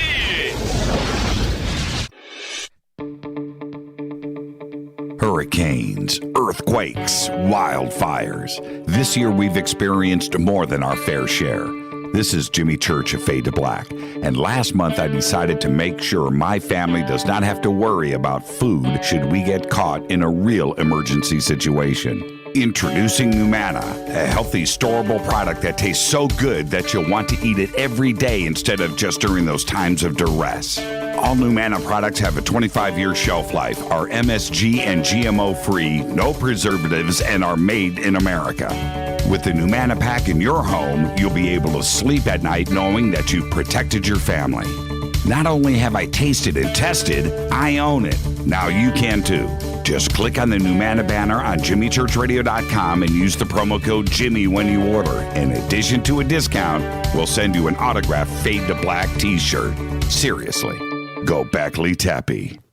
Do you want to be an official Fadernaut? Of course you do. This is Jimmy Church of Fade to Black. Just go to our membership section at JimmyChurchRadio.com. So, you love talk radio? Then you'll love TalkStreamLive.com. TalkStream Live is always on, 24/7, with the best streaming talk shows. Find your favorite talkers and discover some new ones. It's free, readily available online or on mobile with any smartphone or tablet. Finding your favorite talk shows all in one place has gotten a whole lot easier. Just go to TalkStreamLive.com. Be sure to download the free apps from Google Play or the iTunes App Store. You listen to us, and we listen to you. And so does the CIA. KGRARadio.com. If you have hard water, the lime scale not only leaves white spots, it clogs pipes and breaks down appliances, costing you hundreds of dollars in energy and wear. Eliminate lime scale and other water issues like brown staining and bad odors with HydroCare water products, available from Wave Home Solutions. Wave's affordable water systems don't use salts or chemicals. You'll love the way your water tastes, smells, and looks. Satisfaction guaranteed. For more information, go to bestwater123.com. That's bestwater123.com. Are you intrigued by paranormal talk radio? You'll love the new paranormal radio app from TalkStream Live. You'll find a great selection of talk shows covering UFOs, ghosts, strange phenomena, and much more. Download the paranormal radio app now and start listening to the very best in paranormal talk entertainment, including the network you're listening to right now, the Paranormal Radio app, free in Google Play and the iOS App Store. You are listening to Fade to Black with Jimmy Church on the Game Changer Network. Oi, oi, I'm Reese Evans. You're listening to Jimmy Church. This is Revolution. The revolution will not be televised. The revolution is on radio. Ciao.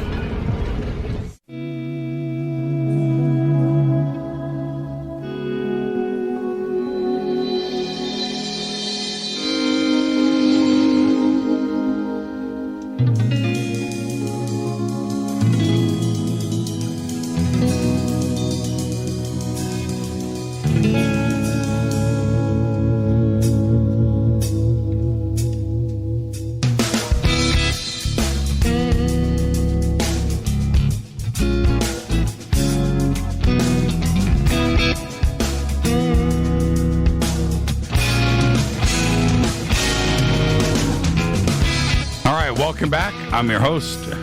This is Fade to Black. I'm your host, Jimmy Church. I'm just watching RN. As I get on the air, he gets up and walks away. Hears my voice, turns around and comes back, sits down, starts laughing. That's what I'm talking about. Great conversation tonight. Now check this out, RN. So I've studied this for years, and I just grabbed this really quick. How many gods were born to a virgin mother on December 25th, right? I just wanted to, so we have Krishna, right? Mithra, Horus, Buddha, Badu, Quetzalcoatl, Hercules, Attis, Tammuz, and Osiris, right? It's just like, wait a minute here. And so we just started to talk about DMT, the pineal gland, which is a naturally occurring. Yeah, okay, there's ayahuasca, but we live with it too as well. And the fact that we have all of this cosmology going on up in the sky that all tells the same story. That's where we are at really with this, aren't we? Sure, no doubt. In fact, it was when I was actually when I was actually researching this hypothesis, I'd like to sort of come back round to this in a moment, if I may. Sure. And digress back to it. But it was actually when I was studying some of Scranton's work with regards to the Dogon and their ancient or mythological tree of life as well. I actually stumbled upon a documentary called The Spirit Molecule, presented by Joe Rogan, which was, in a nutshell, to do with Dr. Rick Strassman's studies of the pineal gland in the 1990s from New Mexico University. And his study was extremely revealing, to say the very least. It actually transpires the guys that were, I guess, being induced with this spirit molecule, DMT, unlike LSD or psilocybin mushrooms, when intoxicated, I don't think it was like the shamanic ayahuasca ceremony or free-based DMT. I think it was through like intravenous. It was actually injected into the participants of this particular study. But the participants of this particular study were all coming back reporting, as I say, unlike LSD or psilocybin, misadventures in different places. Right. Seeing different things. These guys were all seeing pretty much the same thing, and not so much disappearing. I mean, it's been described as having your consciousness somewhat smeared across the cosmos, and it's an out-of-body experience whereby I don't think that the human language has actually evolved enough to actually describe what is actually being seen on this proverbial other side. No, I think you're right. Right. Yep. I think you're 100% right. And the other part, I want you to continue, but their experiences not only have been remarkably similar. There's that part of it, but the other side of it clearly suggests that they are entering another dimension that is not our own, and it's also very, very consistent. Sure. No, very, very much so. Very much so. And I had that outlook for quite a long time with regards to the Spirit Molecule documentary and everything that they're in with regards to this otherworldly phenomenon of whether it's interdimensional, whether it's a different realm, whether we're having our consciousness sucked out of our body and jettisoned across the cosmos to another time or plane. It's as unfeasible as it sounds. It sounds somewhat feasible with regards to these, I guess, rabbis, teachers, named guys with, and not just an everyday Joe that's sitting there on their PlayStation smoking pot and just meeting aliens, I guess. Right. These are professional people, that are all reporting on the same sort of thing. And I had an underlying impression that was exactly what was going on, that the consciousness was for unknown reasons that we're yet to kind of work out. I mean, no one's really studying this as intensely as maybe they should be. But I'm now uncertain that the consciousness is actually being. I don't think it's really being ejected into the ether or to another dimension or another plane of existence entirely. Very, very recently, I come across the work by a gentleman by the name of Dick Kahn, whose book DMT and My Occult Mind has opened up another channel of investigation with regards to what this could purportedly actually be going on here. As you may well know, the ocular cavities or the bandwidth of the human eye is only in tune to something ridiculous like 0.08% of the bandwidth of what's actually out there. As you know, bats and cats and night vision and what have you, there's different ranges of ocular capacities throughout the animal kingdom that we don't really have an idea of what's going on. We can't actually see what's really in front of us, but it would appear that from going back to Dick Kahn's research, that maybe the consciousness isn't being I keep saying smeared across the cosmos and ejected into some ulterior plane. But maybe it's actually hardwiring the pineal gland to actually tune into the other proverbial 96% of what we don't actually know is actually out there. And I say 96% because the nuts and bolts of what we understand of fundamental reality and matter is a mere 4%. Or less, yes. Enlightened. And you know what else is fascinating with that is we have accepted, and I'm talking about a large chunk of this planet. It doesn't matter if you're Hindu, Buddha, Christian, Islam, or any other religion for that matter. It doesn't that we have accepted other realities, a heaven, a hell, another dimension, interdimensional beings, voices being channeled. We don't have any issues with that, right? So where does this actually come from? From an ancient mindset, right? 2,000, 3,000, 4,000 years ago, where they are talking about these other realms. Well, it's because they've been there, right? Yeah. And some. And to be fair, I'm not even certain that the ancient Egyptians really understood it in its entirety, what this was all about, I think that they've inherited something that was lost pre-cataclysm, and they've remembered it or taught it, or they were taught it. Well, sure, why not? I think Laird Scranton discusses this with regards to his research on the ancient Dogon tribe. If I can, I'll talk to you, a little bit about the Dogon and what Laird Scranton's work was all about. Excuse me. Basically, the groundbreaking works of linguist and ancient cosmologist Laird Scranton, and mainly his work with the primitive modern-day tribe known as the Dogon. His work, I think the book was called Science of the Dogon. That's right. There's about 8 or 9 different publications, and each one is even more groundbreaking than the next, to be fair. But if I can quote him just to kind of, set the scene, as it were. He basically states that the correlations between Dogon myths and science begin with explicit statements by the Dogon priests, which establish the esoteric tradition of the Dogon is specifically understood to describe the underlying processes by which matter and life were formed. Details of these processes then play out in parallel with modern-day scientific theory, matching the components and component processes of myth with those of science. Yet this kind of direct correlation with known facts taken in any other context than that of ancient myth should surely be accepted as a positive statement of real knowledge. Well, and they demonstrated that too through all of their symbology, which was consistent to atomic level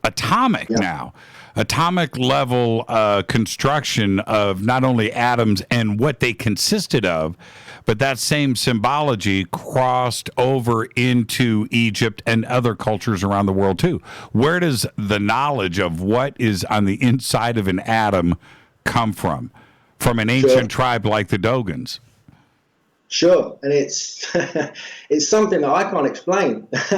Right. It's something everyone's having a real hard time explaining, so it kind of gets shelved as pseudoscience and mythology, which again is doing ourselves a profound injustice to where we've been, And I'll go back to the Bible again. They say there's nothing new under the sun, and I'm pretty sure that I guess this is what we're introducing ourselves to today with the subatomic realms of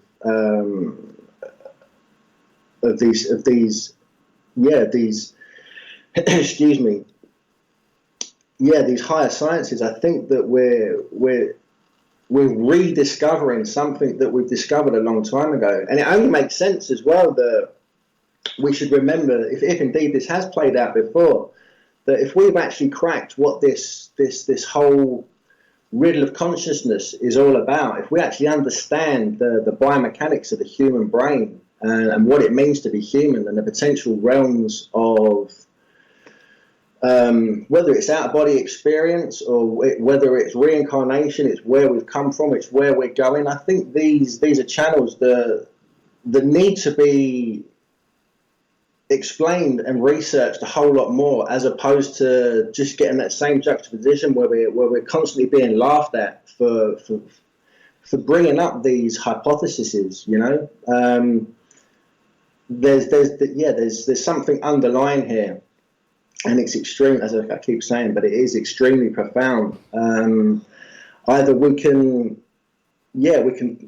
believe, I guess, the nuts and bolts of what these Dogon traditions or ancient Egyptian traditions or even esoteric Freemason traditions are all talking about. We can either cloak that as occult and hoodoo, out of bounds, laughable pseudoscience, and continue to believe in, I guess, which is becoming, I've said it earlier on, I'm sorry to repeat myself, but it's almost like a comic book version of an underlying scientific blueprint to actually what is going on and what we're trying to be told here, Well, are you suggesting, RN, let me go back to what you were talking about earlier. Are you suggesting that there was indeed a higher pre-cataclysmic, high technology civilization that was nearly wiped out, that turned and migrated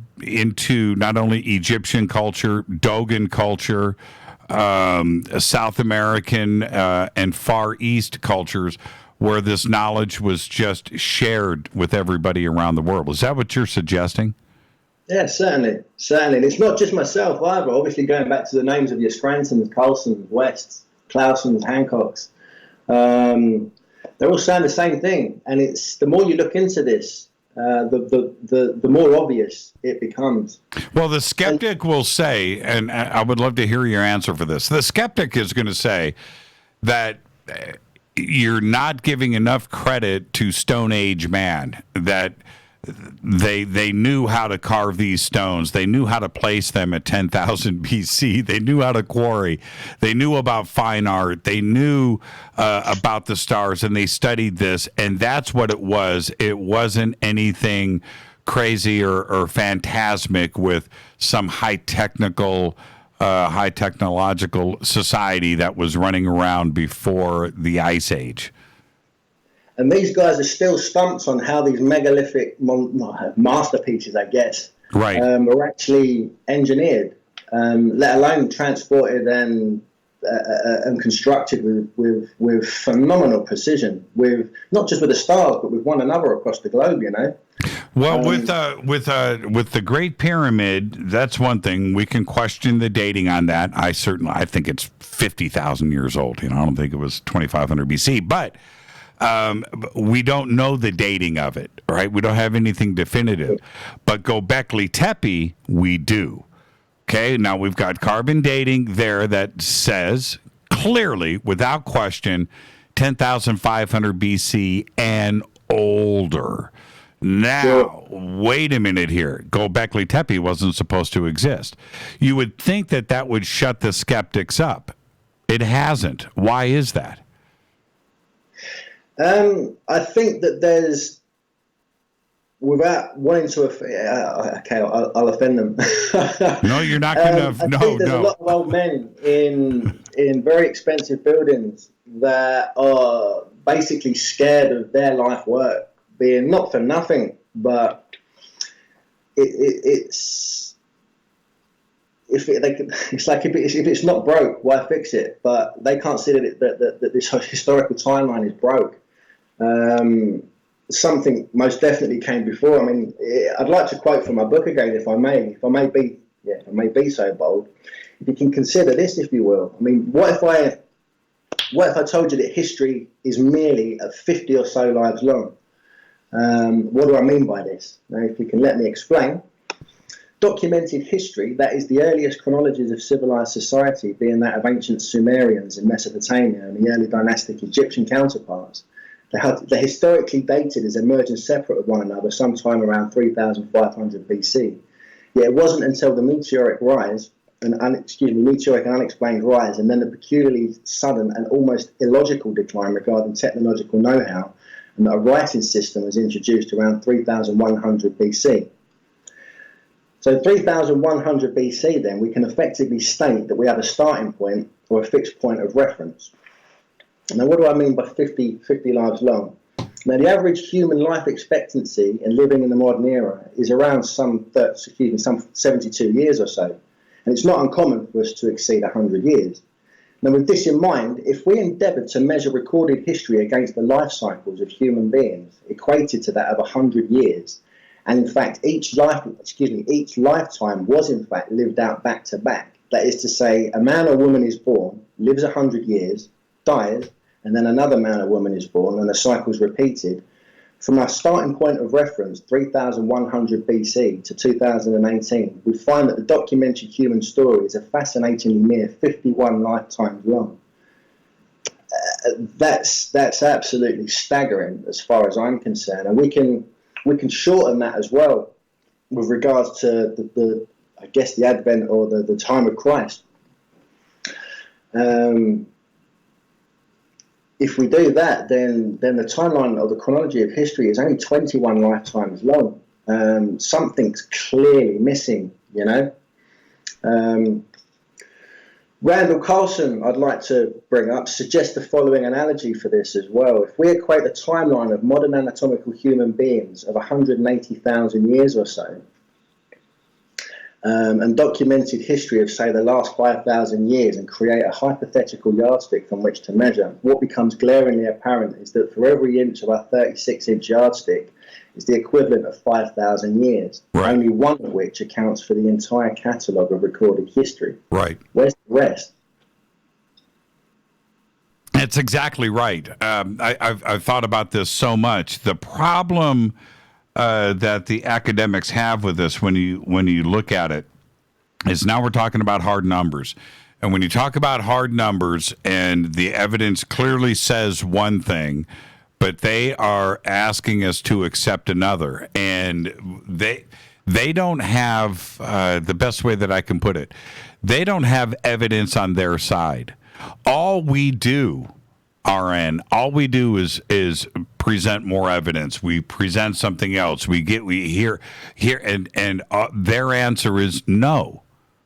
You know, that's the answer. The answer is, well, no, you've got it wrong. What do you mean? You know, we've got it wrong. The one thing that we have going for us right now that we've never had before in history is, you just pointed it out, 3,500 BC is the magic number, right? 3,000 BC. We have ancient Samaria. We have ancient Egypt. 3,000 BC, everything falls into place after that. The schools will tell you that is the beginning of everything, 3,000 BC, right? There it is. Well, wait a minute. 7,000 years before that, 7,000 years, Göbekli Tepe is built. It wasn't supposed to exist. They don't have an answer for that.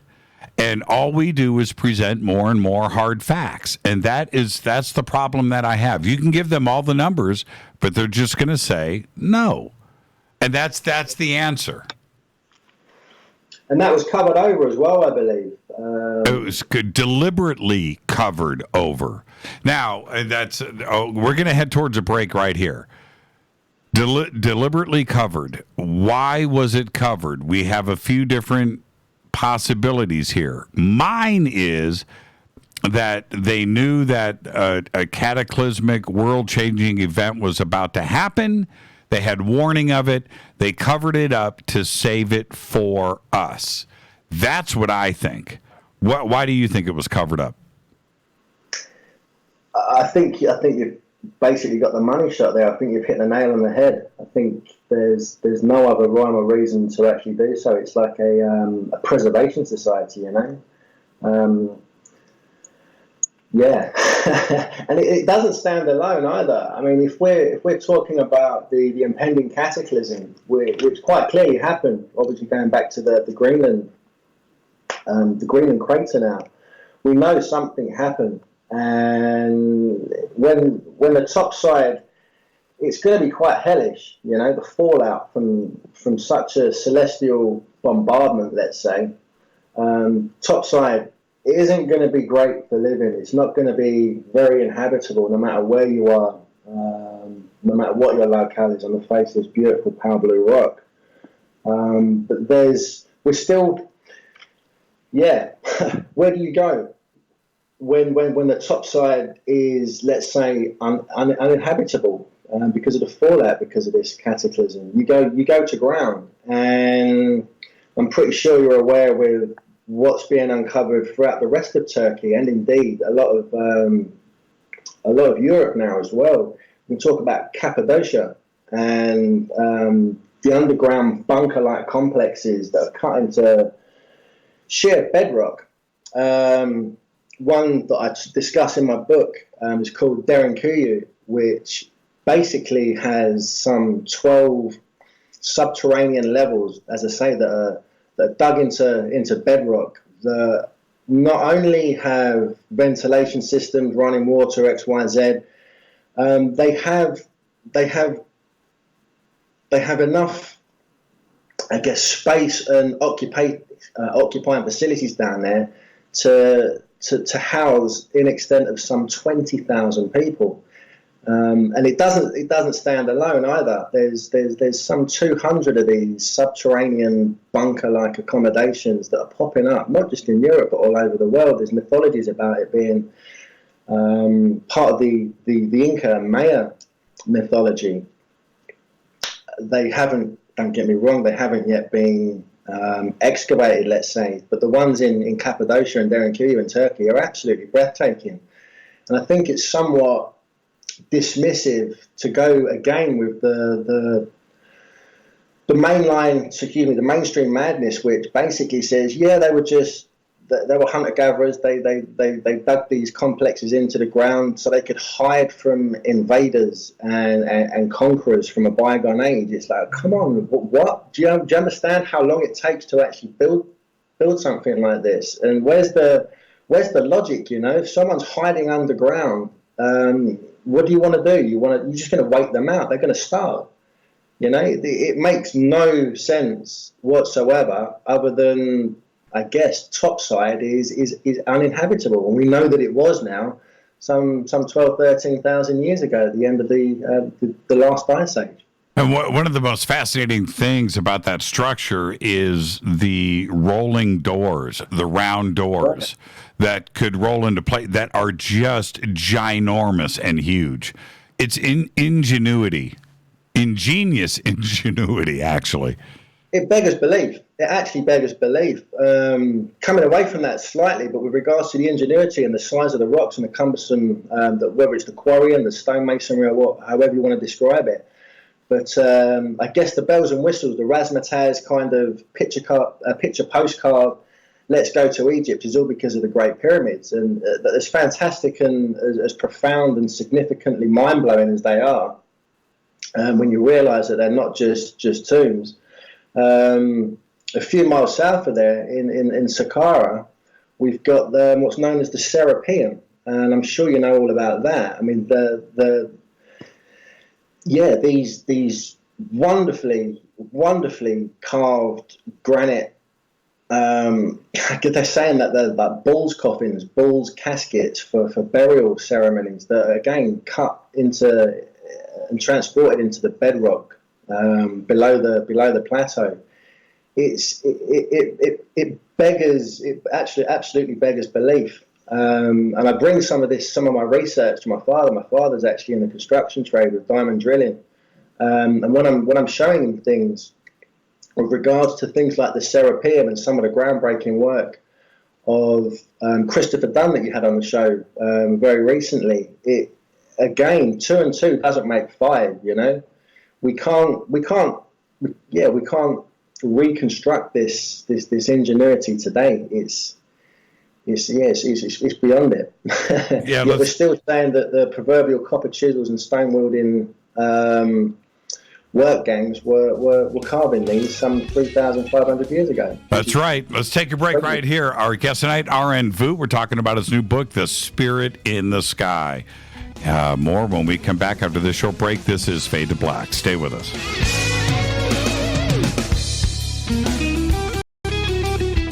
Hi everybody, this is Rob Halford, the Metal God on JimmyChurchRadio.com. This is KGRA Digital Broadcasting Station, Salt Lake City, Utah. Van Buren, Arkansas. Poor water quality is a major health issue, and it's only getting worse. Municipalities can't keep up, standards have dropped, and pollutants are increasing. Where does it all end? It ends by keeping the pollutants outside of your home with HydroCare's advanced systems available at Wave Home Solutions. No less than the best purification materials and processes have been developed by HydroCare to provide you with healthy, clean water for drinking, cooking, and showering. HydroCare far surpasses the competition in removing chlorine, odors, iron, lead, chemicals, limescale, and much more. Don't settle for less when it comes to your water. We'll take care of the toughest water problems for you, whether it's from a city or well source. Satisfaction guaranteed. For more information, call 888-997-WAVE. That's 888-997-WAVE. Or go to bestwater123.com. That's bestwater123.com. Wave Home Solutions for a healthy, comfortable home. Your contact for current news and trending topics. KGRARadio.com. Does your basement or crawl space have a damp, musty smell? Well, watch out. That's a sign of too much moisture and not enough ventilation. And that can mean increased mold growth and the buildup of harmful toxins and gases. Don't bother with a dehumidifier. It just circulates the same unhealthy air. Now there's a better way to remove these dangers and odors. It's with the computerized Wave Moisture Control Unit that reduces moisture and expels pollutants. We replaced our old dehumidifier with the Wave unit, and in only 3 weeks, our basement is dry and the musty smell is gone. Wave units require no maintenance, no buckets of water or filters, and costs only pennies a day to run. Breathe better, live healthier with an affordable, no-maintenance Wave unit. Call 888-717-WAVE, 888-717-WAVE, or visit dryhealthyhome.com. Dryhealthyhome.com. Ride the wave. Wave Home Solutions for a healthy, comfortable home. This is Jimmy Church of Fade to Black, and I only drink Fade to Black blend coffee from River Moon. Just click on the River Moon coffee banner at jimmychurchradio.com. Promo code F2B Blend. So are you tired of being tired? Well, then it's time to get the tea. Hey, it's Lisa here to tell you about this all-natural, all-organic tea I've been drinking that has had great results for over 20 years. It's called Life Change Tea, and it's specially formulated to help detoxify and cleanse your kidneys, liver, colon, and blood all at once. The colon is one of the most ignored organs in the human body. The faster that waste is eliminated from the body, the less time that waste sits in our intestines, spreading toxins to our bloodstream. This tea helps cleanse chemicals caused by outside intruders from our entire digestive system. And get this, weight loss can be a side effect. And with continued use of the tea, you can experience clearer, healthier, younger looking skin, increased energy, and a happier outlook on life. So if you're tired of being tired, get the Life Change Tea at getthetea.com. That's getthetea.com. And like me, you'll be glad you did. Did you know that when you're on the road with limited data or Wi-Fi available, you can still listen to every minute of Fade to Black by just calling 605-562-4482. No smartphone, app, or internet needed. It saves your data plan and no extra cost if you have unlimited minutes.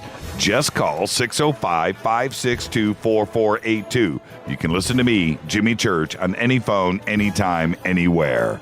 Go Beckley Tappy.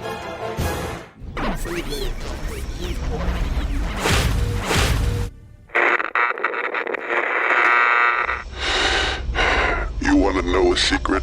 I love ponies. I really love ponies. I'm serious. I couldn't stay sane without ponies to brush. Why Fade to Black? Because you never got that pony, damn it.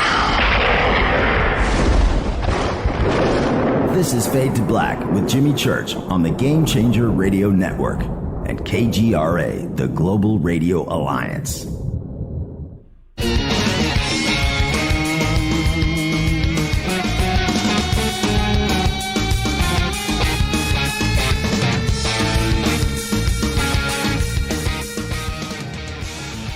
Welcome back, Fade to Black. I'm your host, Jimmy Church. Our guest tonight, Vooght, live from the UK, talking about his new book, Spirit in the Sky. And what I would like to do, Aaron, I want to go back, and one of the things that we touched upon, which I think is not only one of the most important points in your book, but in general, when we talk about the history of us and where we came from, and the questions that we always ask ourselves, where do we come from? How do we get here? What are we doing here? And what happens after we die? Well, when we talk about all of this, I'm going to hold up to the camera here for everybody to see. But that is, the Eye of Ra, and how it quite possibly represents the pineal gland. And that the ancient Egyptians clearly had knowledge of this, and what the importance of the third eye was to us, and the Eye of Horus, or however you want to present this. But DMT and the question of what this represented into another dimension, and all of this, the God particles. Right. Yeah. The Chura plexus is, again, it's another comprehensive match for the Eye of Ra. Either it's a sacred talisman, which we're told through Egyptology. But again, I don't think the Egyptological ideal is doing us justice with regards to what's trying to actually be delivered to us here. I think there's another far more scientific blueprint for what these talismans are actually representing. Yeah. Well, and I guess my question is, were the ancient Egyptians experiencing psychedelic drugs, either naturally, or did they figure the compounds out, and quite possibly explore this? It's a great question, Jimmy. It's one that I think anyone's going to have a hard time answering. We know that they ingested the psychoactive blue lotus, which Graham Hancock has done a lot of research on and publicised. But with regards to, there's a lot of hearsay, don't get me wrong. But again, I think what is going on throughout ancient Egypt, I think that they may well be doing what I believe we're doing today. I don't think they're reading the instruction manual correctly, if that makes any sense. I think they're still depicting gods of resurrection like we are today, and running away with it, and not really remembering the nuts and bolts of what it was fundamentally all about. If I haven't completely butchered that. No, you haven't. But what I find interesting here, and certainly Brad Clausen talks about it too as well. And Brad is an artist that we've had on this show that has studied the symbology here of what is going on. And when you look at the brainstem, and you look at the pineal gland, and you think about what it actually represents chemically, to what is going on, to the Christ consciousness and the symbology of all other world religions that are out there. They knew something, and we're going back thousands of years here before Christ. And it's a great point that you say Christ consciousness as well, because with regard to, what a wonderfully inquisitive mind Brad Clausen's got. It's like a knowledge bomb every time you find out what this guy's uncovering. But when I saw his representation of basically not a cross section but a posterior view of the human brainstem, and that of Jesus Christ's crucifixion, the commonalities are simply undeniable. They are absolutely undeniable. And I talk about Christ consciousness which is something that you touched on yourself. But the correlations come thick and fast with regards to Brad's work as well. Jesus's legs on the crucifix correspond with the brainstem. His loincloth are the cerebral peduncles, and the corporate. I'm going to butcher some of these terminologies because, again, I don't claim to be a scientist, a physicist, or any of the above. I'm a researcher and writer. But the pineal gland, with regards to the posterior view of the human brainstem, correlates directly with Christ's head on the proverbial Christ's crucifixion. Now, what I find extremely enlightening with regards to exactly what you said, the Christ consciousness, there's something going on here that may have been overlooked as well. Going back to the strain of acacia that has these highly extractable potentials of this chemical compound that we've got in our brain, DMT. It's known throughout Christianity that Christ was meant to have worn this crown of thorns. That's right. During his crucifixion. Now, this crown of thorns, we find that the acacia variety is a particularly thorny and barbed variety. And where that's actually placed on his head, I think that's another, I guess, fingerprint of the gods, kind of pointing in the direction to say, look what's going on here. It's not just the brainstem and the crucified Christ correlate. There's actually a scientific element here. Should we look a little bit deeper, we can say, that crown of thorns hurt. What's the significance of that? I mean, biblical terms, I couldn't explain, but on a scientific plane, going back to the Christ consciousness, we're talking about quite possible precursor for human consciousness being this naturally endogenous chemical compound secreted from the pineal gland in the brain that we also find throughout the natural botanical world and the animal world, which is found, ironically, in acacia, this crown of thorns. Now, do you think it's possible? Now, this is where we're going to reach a little bit, but do you think it's possible that the secretion of DMT through the pineal gland with the ancients started to tap into this, and they start to put things together with the stars, with the rising and the falling of the sun each day, each night, and they start to see through this in 3D and start to put their gods together. Is this where all of this is leading? It's an interesting concept, one that I haven't actually spent much time thinking about, in all honesty. But I think that they started an understanding of the significance of the human brain and how we're hardwired to actually use or respond to these chemicals that are supposedly off limits. The endocrine system of the human brain, which is something that Dr. Strassman's work with regards to the spirit molecule was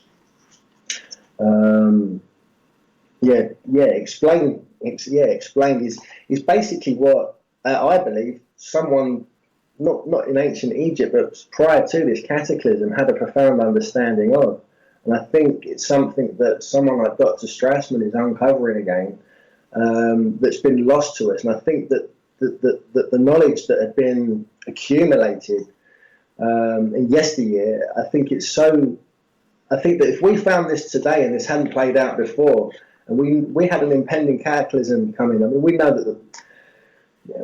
that this celestial bombardment, this fallout 12,000 years ago happened, and it will happen again. Of that there is no doubt.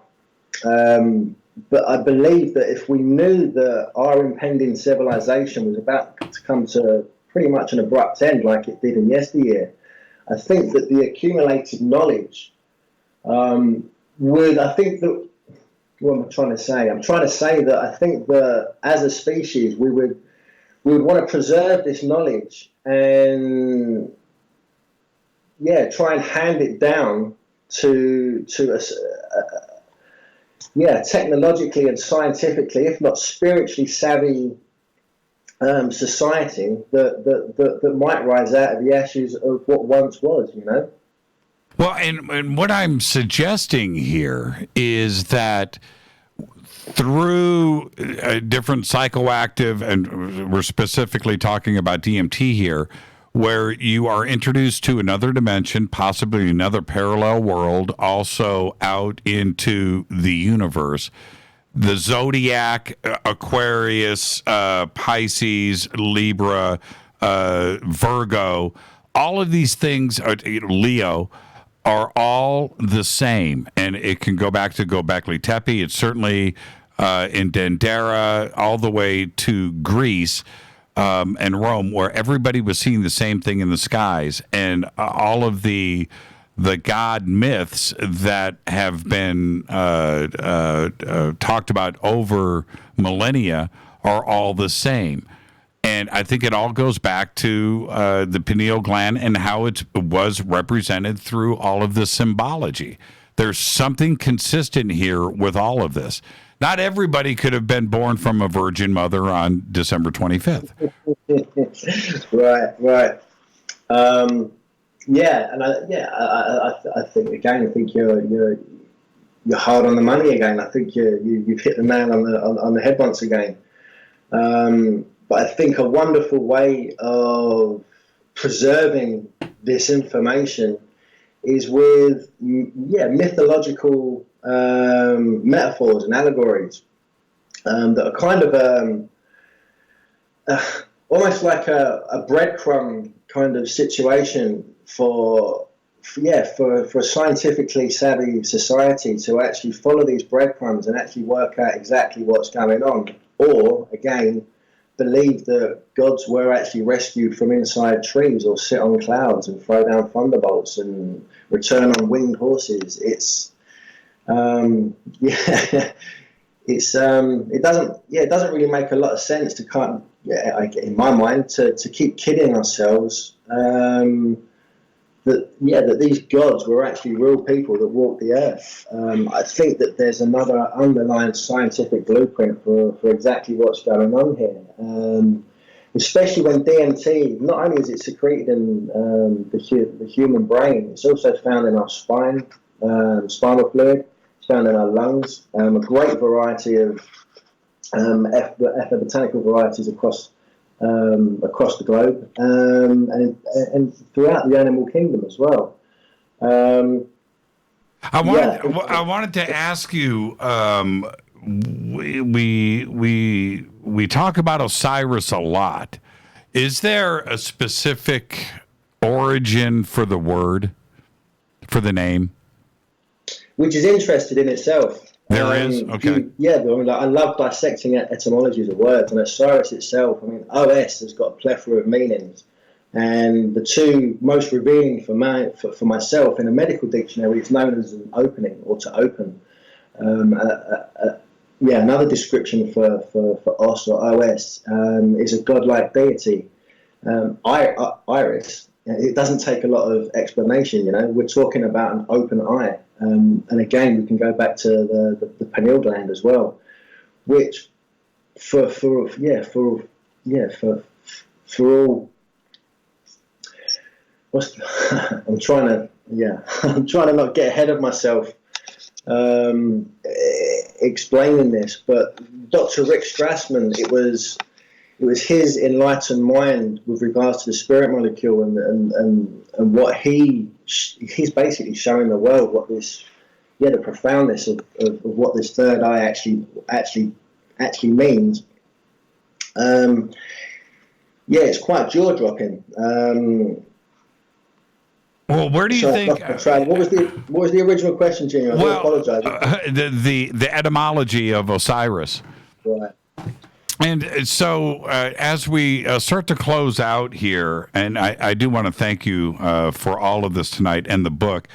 But where do you think ultimately this is leading us? Do you think the Egyptologists of the world are going to back up and finally say, okay, We need to take another look at this. I don't think it's going to go as far as we've got it all wrong. Let's rewrite everything. But where ultimately do you think this is going to take us? Again, I don't think that we've got it all wrong. I think we've got it right, but we don't really know why. And I think that there's a lot of, again, just sort of digressing back to pineal gland and Strassman's work. It was Strassman's mind that what basically got him to start studying the significance of what was going on with this mystical third eye that's remembered throughout, not just Egyptology, but with the Vedas, the Hindus, the Babylonians, the Mayans, the Aztecs. The list is as long as your arm. But what he discovered was that the pineal gland actually appears in the human embryo after 49 days of gestation, and it's also after 49 days that the fetus actually decides its sexual preference, male or female. Now, Strassman realised that the Tibetan Book of the Dead describes the soul of the deceased being incarnated from one soul to another over a period of 49 days, which it's quite coincidental, don't get me wrong, but yeah, the Tibetan Book of the Dead's talking about Buddhism, but we can go back to Christianity. Now, if Christ was indeed crucified on Easter, that's like a day of remembrance for what supposedly happened 2,000 years ago. Excuse me. But there's another known celebration, festival, or holiday throughout Christianity that actually takes place 49 days later as well, known as Pentecost, or Whitsun, which basically describes how the Spirit of Christ descended from above to Christ's 12 apostles, which is significant in itself because we're talking about this spirit molecule again, somewhat descending from the sky, and there's 12 apostles. These 12 apostles going back to Bill Donohue's work. He talks about the 12 cranial nerves that actually attach the human spinal cord to the brainstem. There's actually 12 of them, which again in turn spike Christ. To cut a long story short, switch on this Christ consciousness and hardwire us to the human experience. It's there's a number of religions that everything kind of correlates. Or again, we can go back to the resurrected gods and believe this. It's not a fairy tale, but it's like a comic book version of what's actually trying to be explained to what's actually going on here. Well, you have to look at it that way too, in that because over thousands of years, this story has been told and over again and refined.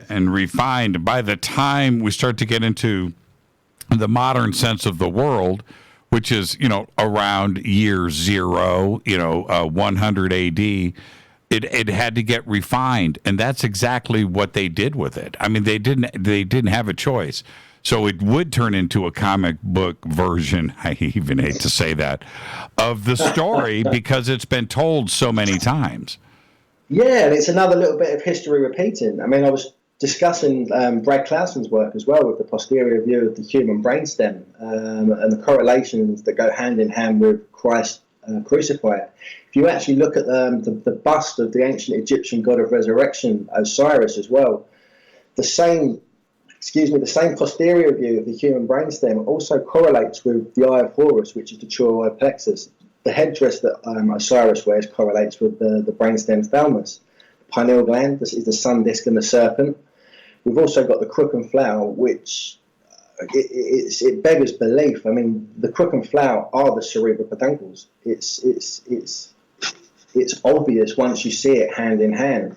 I stumbled across some work. I forget the researcher's name, and I do apologise for this. But if we actually look at an underside cross section as well of the human brain and brainstem, we actually witness what is only describable as the ancient Hindu deity Ganesha, which is the god of wisdom and intellect. It's a brain function again, Yeah, well, when you look at it, once you see the artwork or the representation side by side, there's just no question about what you are actually seeing here. I mean, Yeah, it is. there was an elephant-headed deity walking around, giving out wisdom. Don't get me wrong, that may have happened, but I highly doubt it. I mean, again, referencing the comic book version, that's kind of what we're doing here with elephant head deities, and you touched on it earlier on as well with regards to what's going on in ancient Egypt. If we look at the headdress of Hathor, we can actually, I think that Egyptology is slowly coming around to this one as well, but Hathor, basically a headdress, pretty much dictates the reproductive system of the female anatomy, and that's patently obvious once you look at it. Yeah, I feel sorry in a weird way for Brad Clausen. I even told him this. He can't help himself now. Everything that he sees, everything that he looks at, he is making connections with. I mean, he is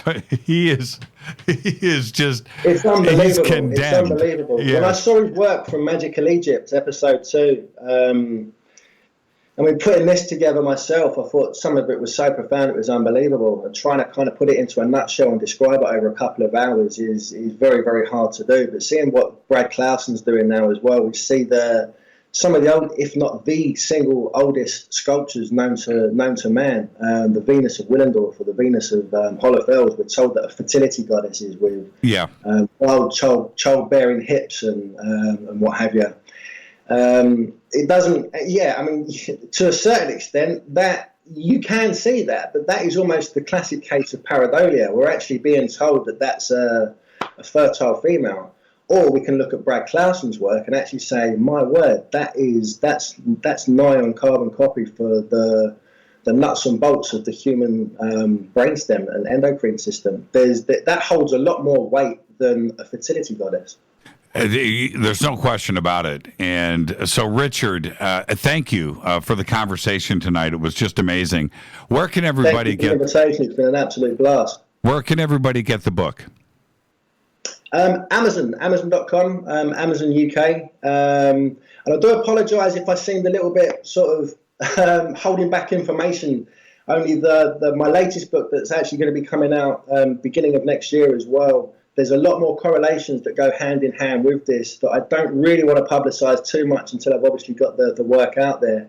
But there's so much more to come. It's unbelievable. The original work itself was initially some 350, 400 pages long, but due to the delicate nature of what I'm actually researching and writing about, it's hard to find a publisher. So I've gone down the self-publishing route and had to pretty much exercise some 250 pages from the original manuscript, which is a bit of a shame, but it was going to be quite hard to try and convince people to buy a book that was going to cost in excess of $35. Yeah, right. And we all understand that. Sure. But there's a lot more to come. And the majority of this as well, don't get me wrong, I'd like to say a big thank you as well to the people that have made this possible, really, obviously like yourselves, pushing this stuff out there.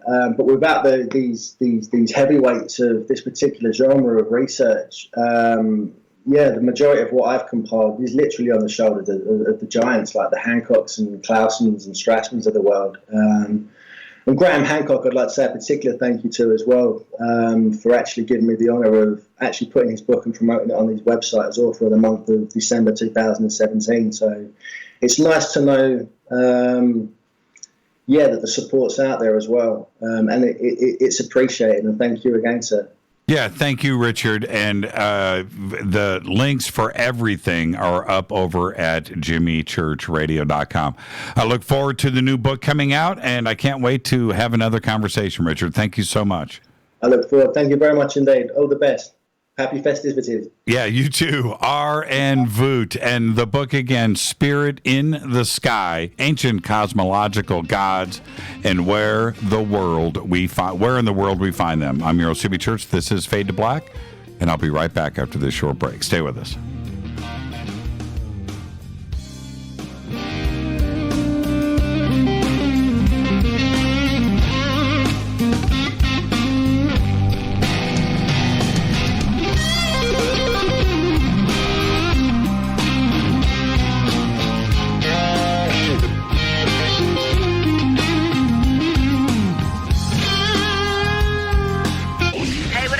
girl Vivica Fox here, and you are listening to my boy, Jimmy Church, on JimmyChurchRadio.com.